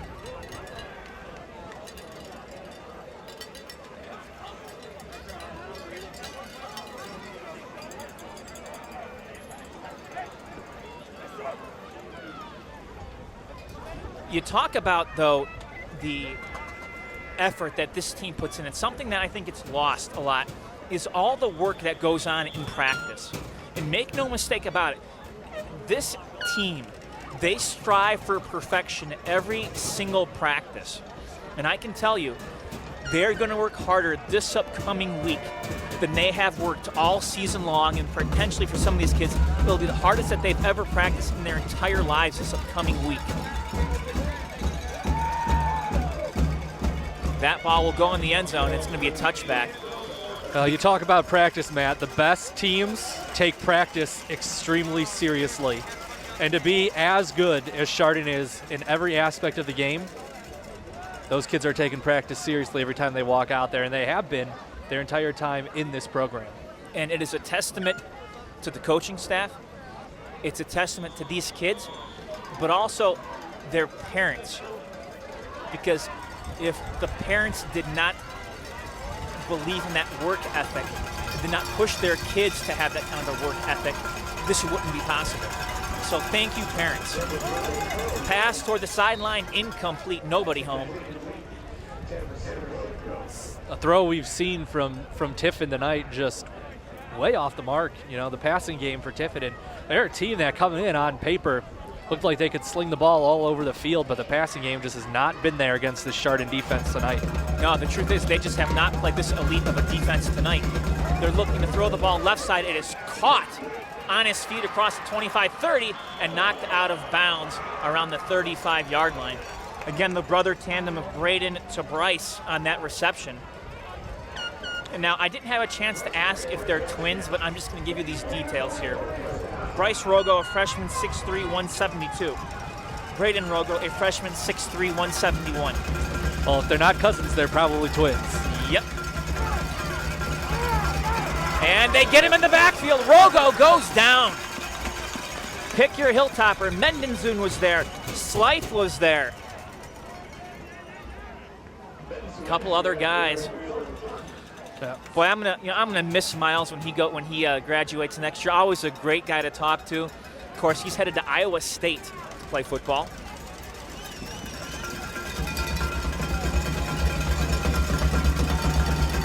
Rogo stepping up in the pocket, being flushed out. Gonna put it up in the air. It's caught. And a tackle from behind by McDevitt. Simcoe made the catch for the first down. A little bit of a just broken play there for the Tornadoes. They're still able to make something out of it. Good work there by Simcoe to get to a spot where the quarterback could find him. Hurry up offense now for the Tornadoes. Rogo gonna dump it off. Jackson has it on the screen, and Vince Ferrante says, I don't think so. Yeah, that's going to get blown dead on forward progress. Great defense by Vince Ferrante. I have to tell this story, by the way. So Salka obviously not playing tonight due to the injury. But I talked with Vince after the game, and I asked him, I said, when Nathaniel had that return that he scored the touchdown on, as Rogo's going to throw it down the sideline, it's caught near the 35-yard line. Wonderful catch by L.J. Reeves, his first catch of the contest. Well, there was a great throw, too. It came inside toward the sideline. That ball was thrown in a way where only Reeves could catch it. And I'm imagining, based on the numbers we've seen, that's more common for this Tiffin team. Going to the air, now Rogo stepping up in the pocket, and he's going to be brought down after about a yard gain. He just had nowhere to go. Slife helped bring him down. But I think you're starting to see the confidence come in a little bit for Rogo now, Matty. Makes that nice throw to the outside, then he makes a good decision to evade the sack. Rogo again stepping up in the pocket, being flushed out, going to try to make a few cuts, and he is brought down after a gain of a couple yards there. Hall, McDevitt in on the stop. But anyways, so when Nathaniel Salka had that 80-some yard fumble return last week, I asked Vince, I said, did you think he was going to make it? And as that little dump off there to Maddox Simcoe goes nowhere, boy, a ton of white jerseys. But Vince's response was, well, he's not the quickest kid on the team, but I kind of hoped he was going to make it. and it just shows you, though, that these kids are able to still have fun with one another at this stage of the season. And I mentioned that to Nathaniel, and he laughed. He goes, yeah, that is so true. I'm not the fastest, but I kind of thought once I got that block that I was going to make it. Toppers bringing the pressure, and it is caught again. Maddox Simcoe again. Boy, the sophomore is having a huge time tonight. Some big-time catches. Well, that was an interesting decision there. The two officials that had the view on the ball from the side said it was a catch, and it was the back judge who said he saw it skip off the turf first. But the Hilltoppers get a call, and that's a turnover on downs. I don't know how he was in position to see it bounce off the ground, frankly. Yeah, I was going to say, that call you would think the guys with the side angle would be the ones to see it, but it was the back judge who comes in and says, no, that skipped. I couldn't tell it all from up here, so I was willing to go with whatever they called on the field. I just think it was interesting that it was the guy behind the play who made the definitive decision there. And think about this too, by the way. The Hilltoppers playing without Nathaniel Salka tonight. Alex Henry has stepped in, and it's been seamless. He has played so well. Give to Pettyjohn. Pettyjohn, a nice move. Pettyjohn around the outside. He's off to the races, the 40. One man to beat the 30. Pettyjohn down to the 10, in the end zone. Touchdown, Toppers! And James Pettyjohn might as well just keep running back to Chardon, folks. I mean, they almost fumbled that ball in the exchange, Matt. And then Pettyjohn just grabs it, hits the Jets, goes to the far sideline, and takes it to the house. My goodness. The explosiveness of James Pettyjohn on display tonight. Pending this PAT, it could be a 40-point lead here, Matt, in the state semifinal game for the Hilltoppers.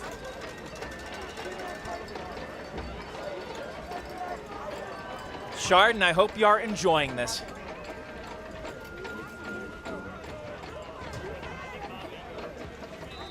Kick from Tagger is up, and it is good. So with 1:41 left to play here in the third quarter, it is Chardon 47 and Tiffin Columbia 7. Hey, Chardon Crazies, we miss you.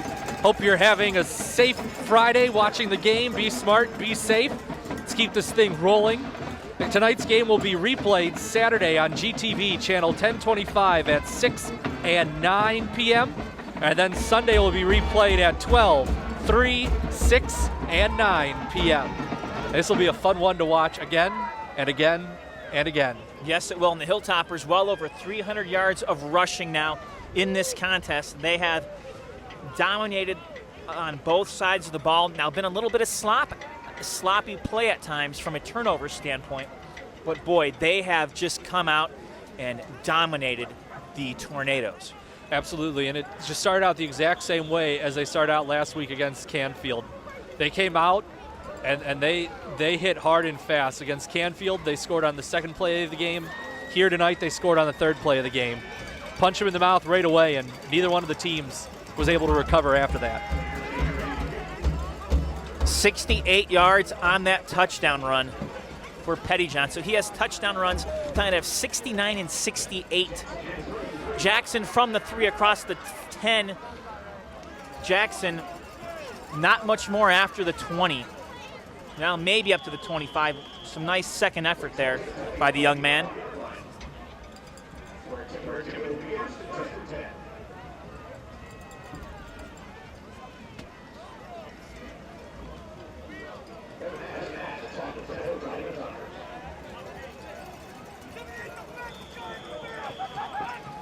What a game this has been for Chardon. Absolutely. What a season it has been for the Hilltoppers.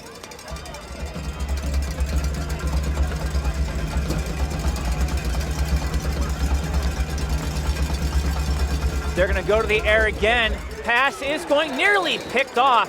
Boy, Liebhart was in a great position on that one. As Logan Beeston back in at QB. Looking for Jackson. But as you said, good work down there to break it up. Just in case you're wondering, by the way, winner of this one gets the winner of Columbus DeSales and Kettering Alter. Two legends here in Division III. Hilltoppers bringing the punishment, and Beeston goes down. They got him from behind. Mendezoon gonna get the stop on that one. Chardon's not letting up, Matt. They have 4 guys rushing again, and there's just nowhere to go. And that's the end of the third quarter, and what a great night it is right now for the Hilltoppers. Indeed it is. Toppers up 47-7 after 3. Tonight's Hilltopper game is brought to you by the Junction Auto family. Also by the Chardon Smile Center. We thank our friends at Precision Orthopedic Specialties. And Hazen Contracting Inc. Asphalt Paving and Seal Coating. Also by Conic Law. And the Preston Superstore. Also, thanks going out to Burr Funeral Home and Cremation Service. Always Construction Company. And Sarser Motors. Welcome back, everyone, here to Brunswick. Toppers, nice pass there off the hands of one teammate, but caught by the other. That is some execution there. Brett Minnick had the focus. Yeah, Minnick was in the spot there. You kind of have 2 options there if you're the quarterback and you're rolling that way. You got a shorter option and a longer option, and went through the shorter option's hands into the longer option's hands. Rago gets it to midfield. Minnick again with the catch. Well, they're going to that 2-minute offense they ran when they scored their touchdown at the end of the half. These quick slant routes over the middle, and you don't have to drop back at all. It's pretty much just, if you're the quarterback, it's catch and throw. Official's going to stop the clock. So honestly, probably the last thing Tiffin wanted right there. No, they had to get themselves set. They finally are. Pressure coming. The ball thrown away down the left sideline. Yeah, pressure comes quick, trying to get it off down the field. Over through the mark. Kevin Doyle was down there covering Bryce Rogo. So Braden Rogo, been a rough night for him, but he's at least moved the offense from time to time.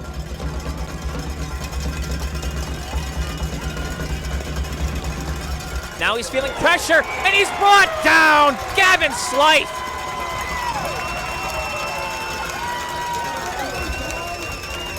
Untouched, blitzes right through the middle, and down goes Braden Rogo. Yeah, Braden Rogo is a freshman, Matt, and you see all the potential in him, and the fact he's a freshman playing in this game means probably Tiffin's got some good years still to come. But tonight he's run into one of the best defenses he might ever see in his high school career. Absolutely. And he's had his troubles. And the other thing is, Logan Beeston's a sophomore too, so they've got some opportunities. Oh, Vince Ferrante could not handle it in and out of his hands. Gonna bring up 4th down now.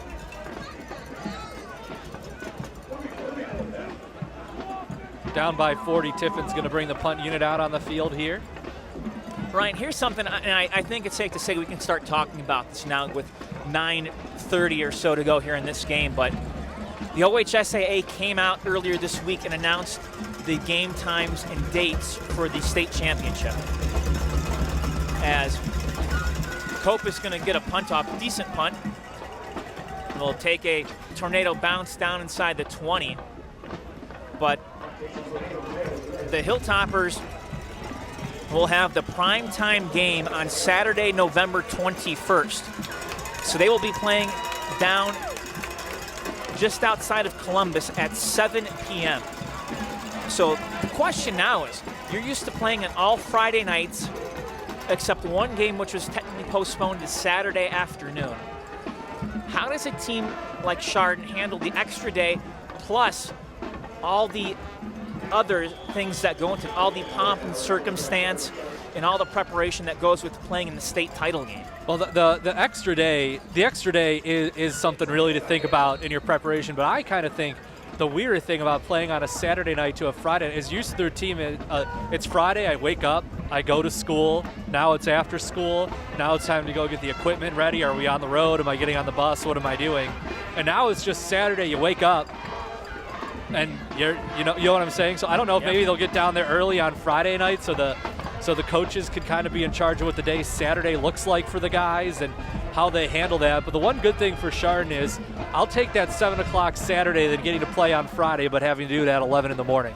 That's Yes. a much worse shock to the system than a 7 o'clock Saturday night game. So. Hilltoppers, by the way, second team offense out on the field. Elliot Tominski with the run. Now, do want to point this out. Zorn Vuyaklia is in at QB. Usually we see Alex Henry at this point in time, but Alex Henry started tonight in place of Nathaniel Salka in the secondary, and that's why he's not piloting the second unit offense. They need to keep him healthy and safe just in case something happens next week and Salka can't go. Henry did some good work in that defensive secondary in Salka's place tonight. Well, and, he's just a sophomore, by the way, so we'll be seeing a lot of him the next 2 years.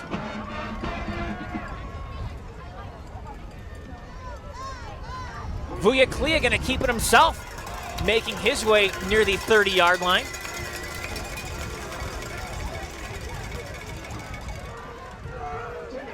Nice run there, moved the chains. Big 10-yard run, of course. His older brother Max came in and piloted the Hilltoppers into the playoffs.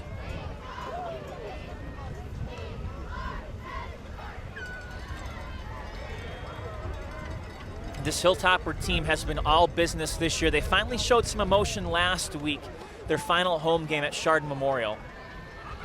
Give again up the middle. Not much going that time as the ball carrier was Charlie Broch.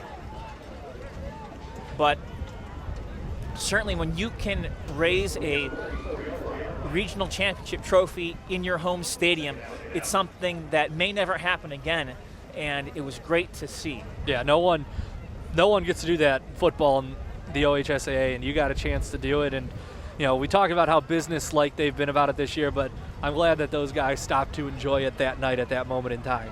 Yeah, a lot of smiles on those faces, hugs, some great team pictures, and I'm sure they'll have a little bit of enjoyment tonight as that clock continues to run here. The Hilltoppers just continuing to bring the pounding, if you'll. Broach again the run that time. Going to be 3rd and 5 now from the 36.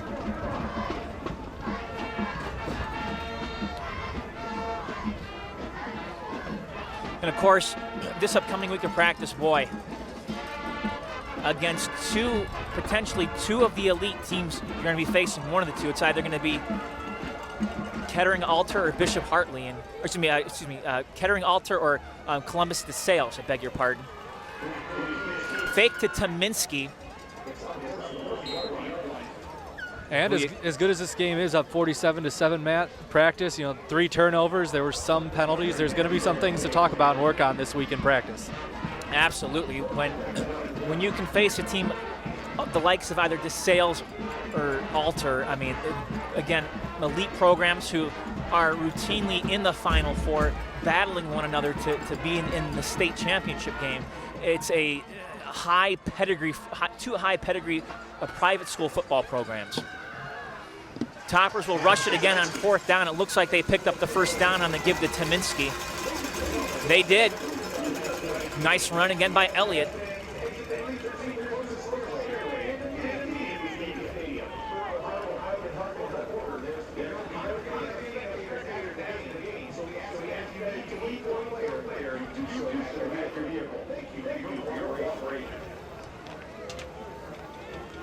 What a ride, though, this has been for the Chardon Hilltoppers this year.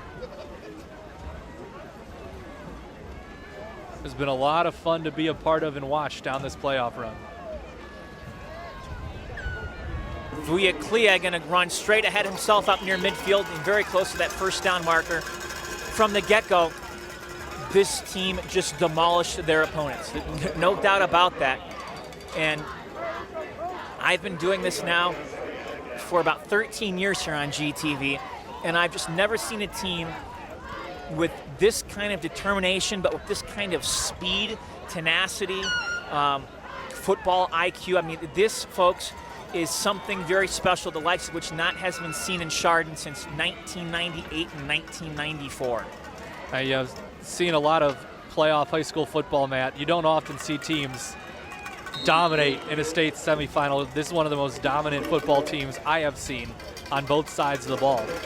Yeah, outside of Kirtland, who has done that from time to time in some of the state semis.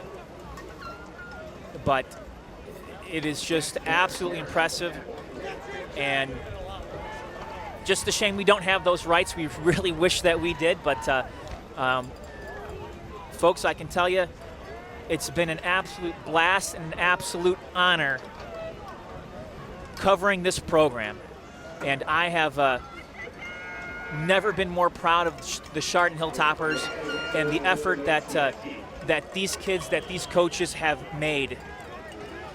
And that's definitely, been a lot of fun for my first time getting to do the Chardon football playoff run. I think I got a good season to do it, and it's been a lot of fun to watch these guys do what they've done this year.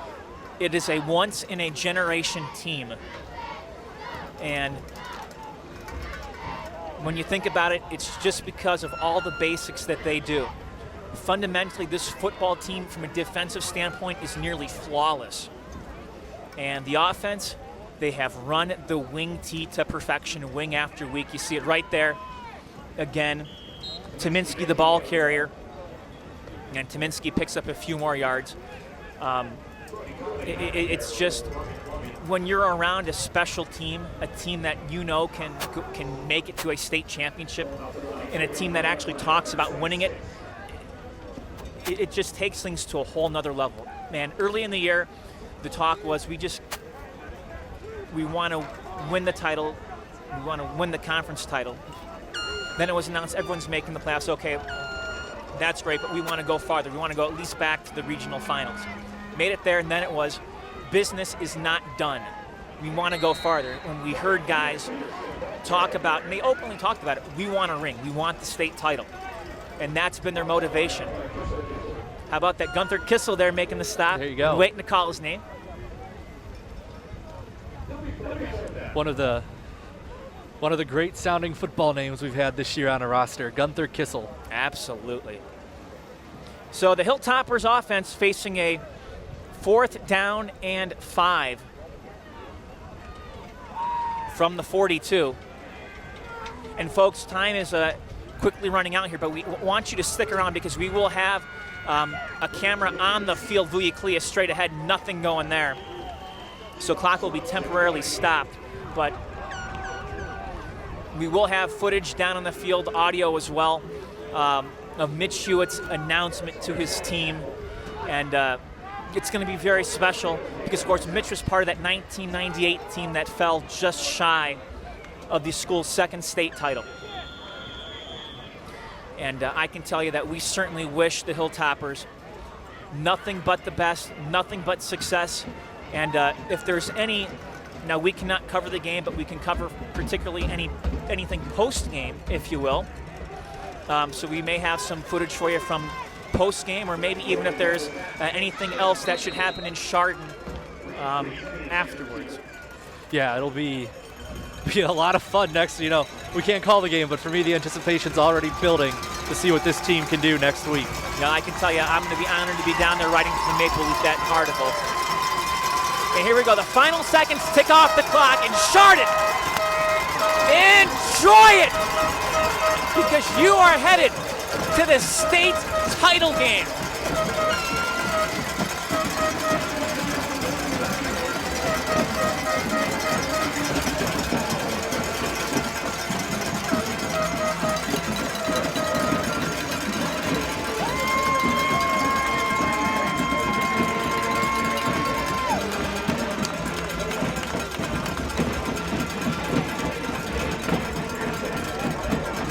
Well, two teams exchanging some well wishes here, and what a sight it is. The Hilltoppers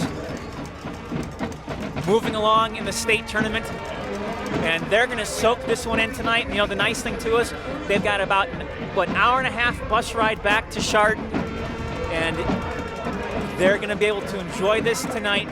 But then it is back to work tomorrow morning for the ultimate prize. Absolutely, you gotta love the way they did it. Chardon came out strong tonight, Matt. They scored on the 3rd play of the game, for the second week in a row. They forced 3 first-half turnovers, and they never looked back. With that, we're going to turn it over to head coach Mitch Hewitt and his coaching staff as they address the football team.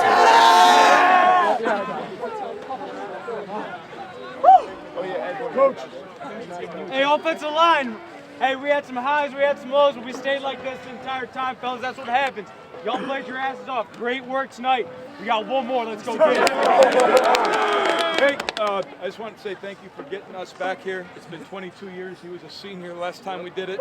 It's a great feeling, and I'm just going to ask one thing. Don't be happy. Just get there. Let's go win it. Yeah! Hey, what did I tell you guys? It was Friday the 13th, man. It was a little bit of a Jason mask came out tonight, right? Why was that? Why? Right? Because we were slaughtering people. We ain't done yet. Next time. Hey, guys, I want to say the same thing Coach Francis said. Thanks. Yeah. Thanks a lot. Yep. Really, I'm dead serious. People have no idea how hard it is to do this. How hard it is to get here. Thank you very much, guys. Thanks for buying in. Thanks for getting us there. Let's finish. Yes, One more. I got one thing. Let's go! Hey, fellas, I talk a lot about being grateful, right? Understand this. You guys love each other. You care about each other. And that's the most important thing. I've never seen a more unselfish team get so excited about somebody else making a play. You guys are just tremendous. I love you. Great job. We got one more. Not done. Here's what I would say. Is that like going uptown, I didn't know if there was going to be like 6 or 7 people up there. I had no idea what to expect. But I'm telling you, it's probably because I'm getting old, but like I was crying. Don't tell anyone this. Turn the camera off. Me too. I looked out the window. I was crying, fellas. And let me tell you why, though. It wasn't because of our record or necessarily the team at that point. It was like, for 2 minutes, no one cared what political side you're on. No one cared what COVID stance you took. It was like unity. I saw little kids out there being what little kids should be, smiling and celebrating and being a community. Guys, sports is a unifier, man. It brings people together. And you just bought your community one more week, man. One more week because of the way you live, the way you treat people, man. I mean, it was like I was like trying to make sure, because Coach Lanes was sitting next to me. I was like, but it was because of like what it is, man. Like the world is so angry right now, and you brought people together, and you bought us 7 more days, man. And when you sit here and you think about this, fellas, you're playing for a state title. Just say it out loud. Say it out loud, fellas. Say it. Playing for a state title. And taking a swing, as Coach Meyer said, right? You made it a big game because of what you've invested. I could not be more proud. I'm humbled, grateful. Not done yet.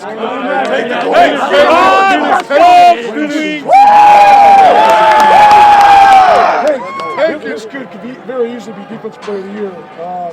State of Ohio. He's a dude. Period. Down.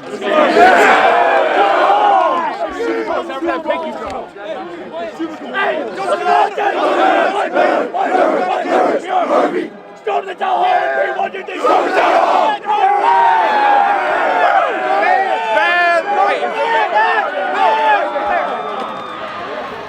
Well, folks, there you have it. Some powerful words from the coaching staff, and wow, I have the chills just listening to them talk, and it hit me when he said state championship game. They're in it next week, and he's right. No one knows how hard it is to get there. I mean, but think of all the teams that play football in Division III, and you're one of 2 left with a shot next week to win it all.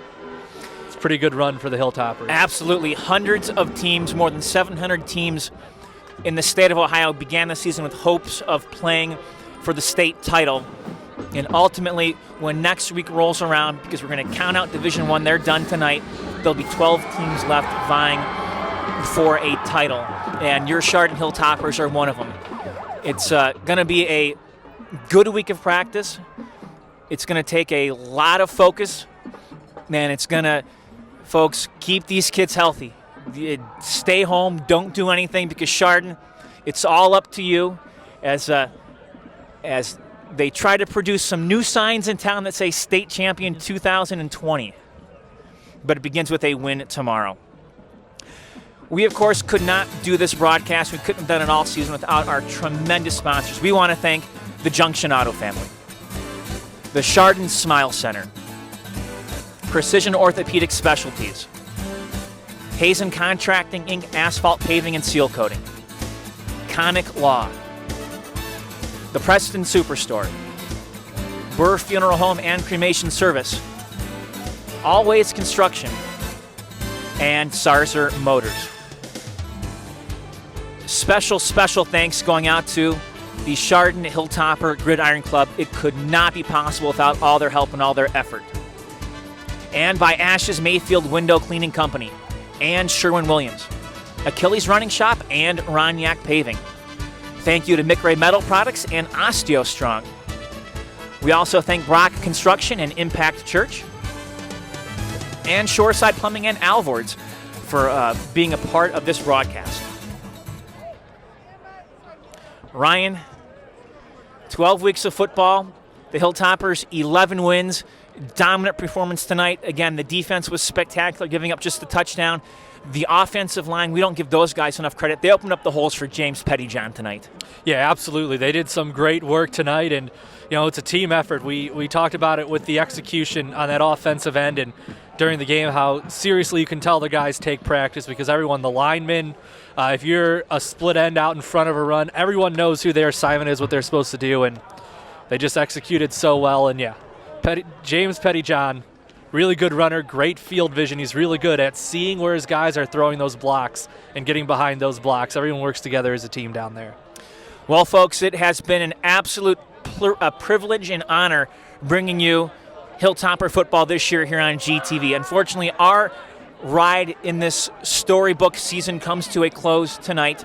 We cannot thank you enough for watching us. We cannot thank our sponsors enough, especially the Hilltopper Gridiron Club, for all that they have done to help bring the community this coverage. In a way, it's a shame that the whole community couldn't be here and couldn't be at all the games, because this was such a special team and such a special season. But thank you so much for allowing us to bring this to you. It has been an absolute honor on my part. Yeah, absolutely. I echo those sentiments completely. Like I said, my first season kind of getting to come along for this ride, and it was an awesome season to get to do it, and I was honored to be a part of it. We need to thank our crew. First off, Brett back at Command Center doing what he does. We got to thank Spencer Hill, cameraman, Chris Graw, director, Brian Foster, and of course executive producer Dave Jevnikar as well. We had multiple partners. I had multiple partners this year, but my main one as the season went on, Mr. Ryan Radke, the man to my left here tonight. I'm Matt Jaworski. On behalf of all the rest, we'd like to wish you all the best. And Hilltoppers, we wish you all the best. Bring home a state title to Chardon next Saturday night. Oh, of course, this guy shows up late. Tiffin can handle this wing tee. They're going to go back to the ground, and Pettyjohn has room! Pettyjohn, open running room! The 40, the 30, the 20! James Pettyjohn, end zone, touchdown, Topper! Mendezoon, Gavin Slife, Evan Gardner. Some pressure there, throwing down the field, ball up in the air, intercepted! Kevin Doyle with the pick, and he has been the hot hand lately when it comes to INTs. 3rd and 10. More pressure coming on Beeston. Steps up in the pocket. He fumbles the football. Toppers pick it up. The Toppers have the football. They've got another turnover. 3rd and 6 for Chardon. Fetching. Hands it off. Left side. A little bit of running here. Pettyjohn cut it up. Pettyjohn still on his feet. Pettyjohn toward the end zone. Touchdown! Touchdown, Toppers! Fetching coming under center here. 3rd down and 2 from the 13. Man in motion is Ash. They will hand it off. No, Fetchick keeps it himself. Fetchick all alone in the end zone. Touchdown, Toppers! Great play call there. Loss of 5, 3rd and 15 now from the 43. They're going to send a man in motion. That's Minnick. Preston, ball's knocked up in the air, and Cade has it. McDevitt with the pick. It'll be a 33-yarder for for Nathan Tagger. Good snap, Fetchik to hold, the kick is up, and it is good!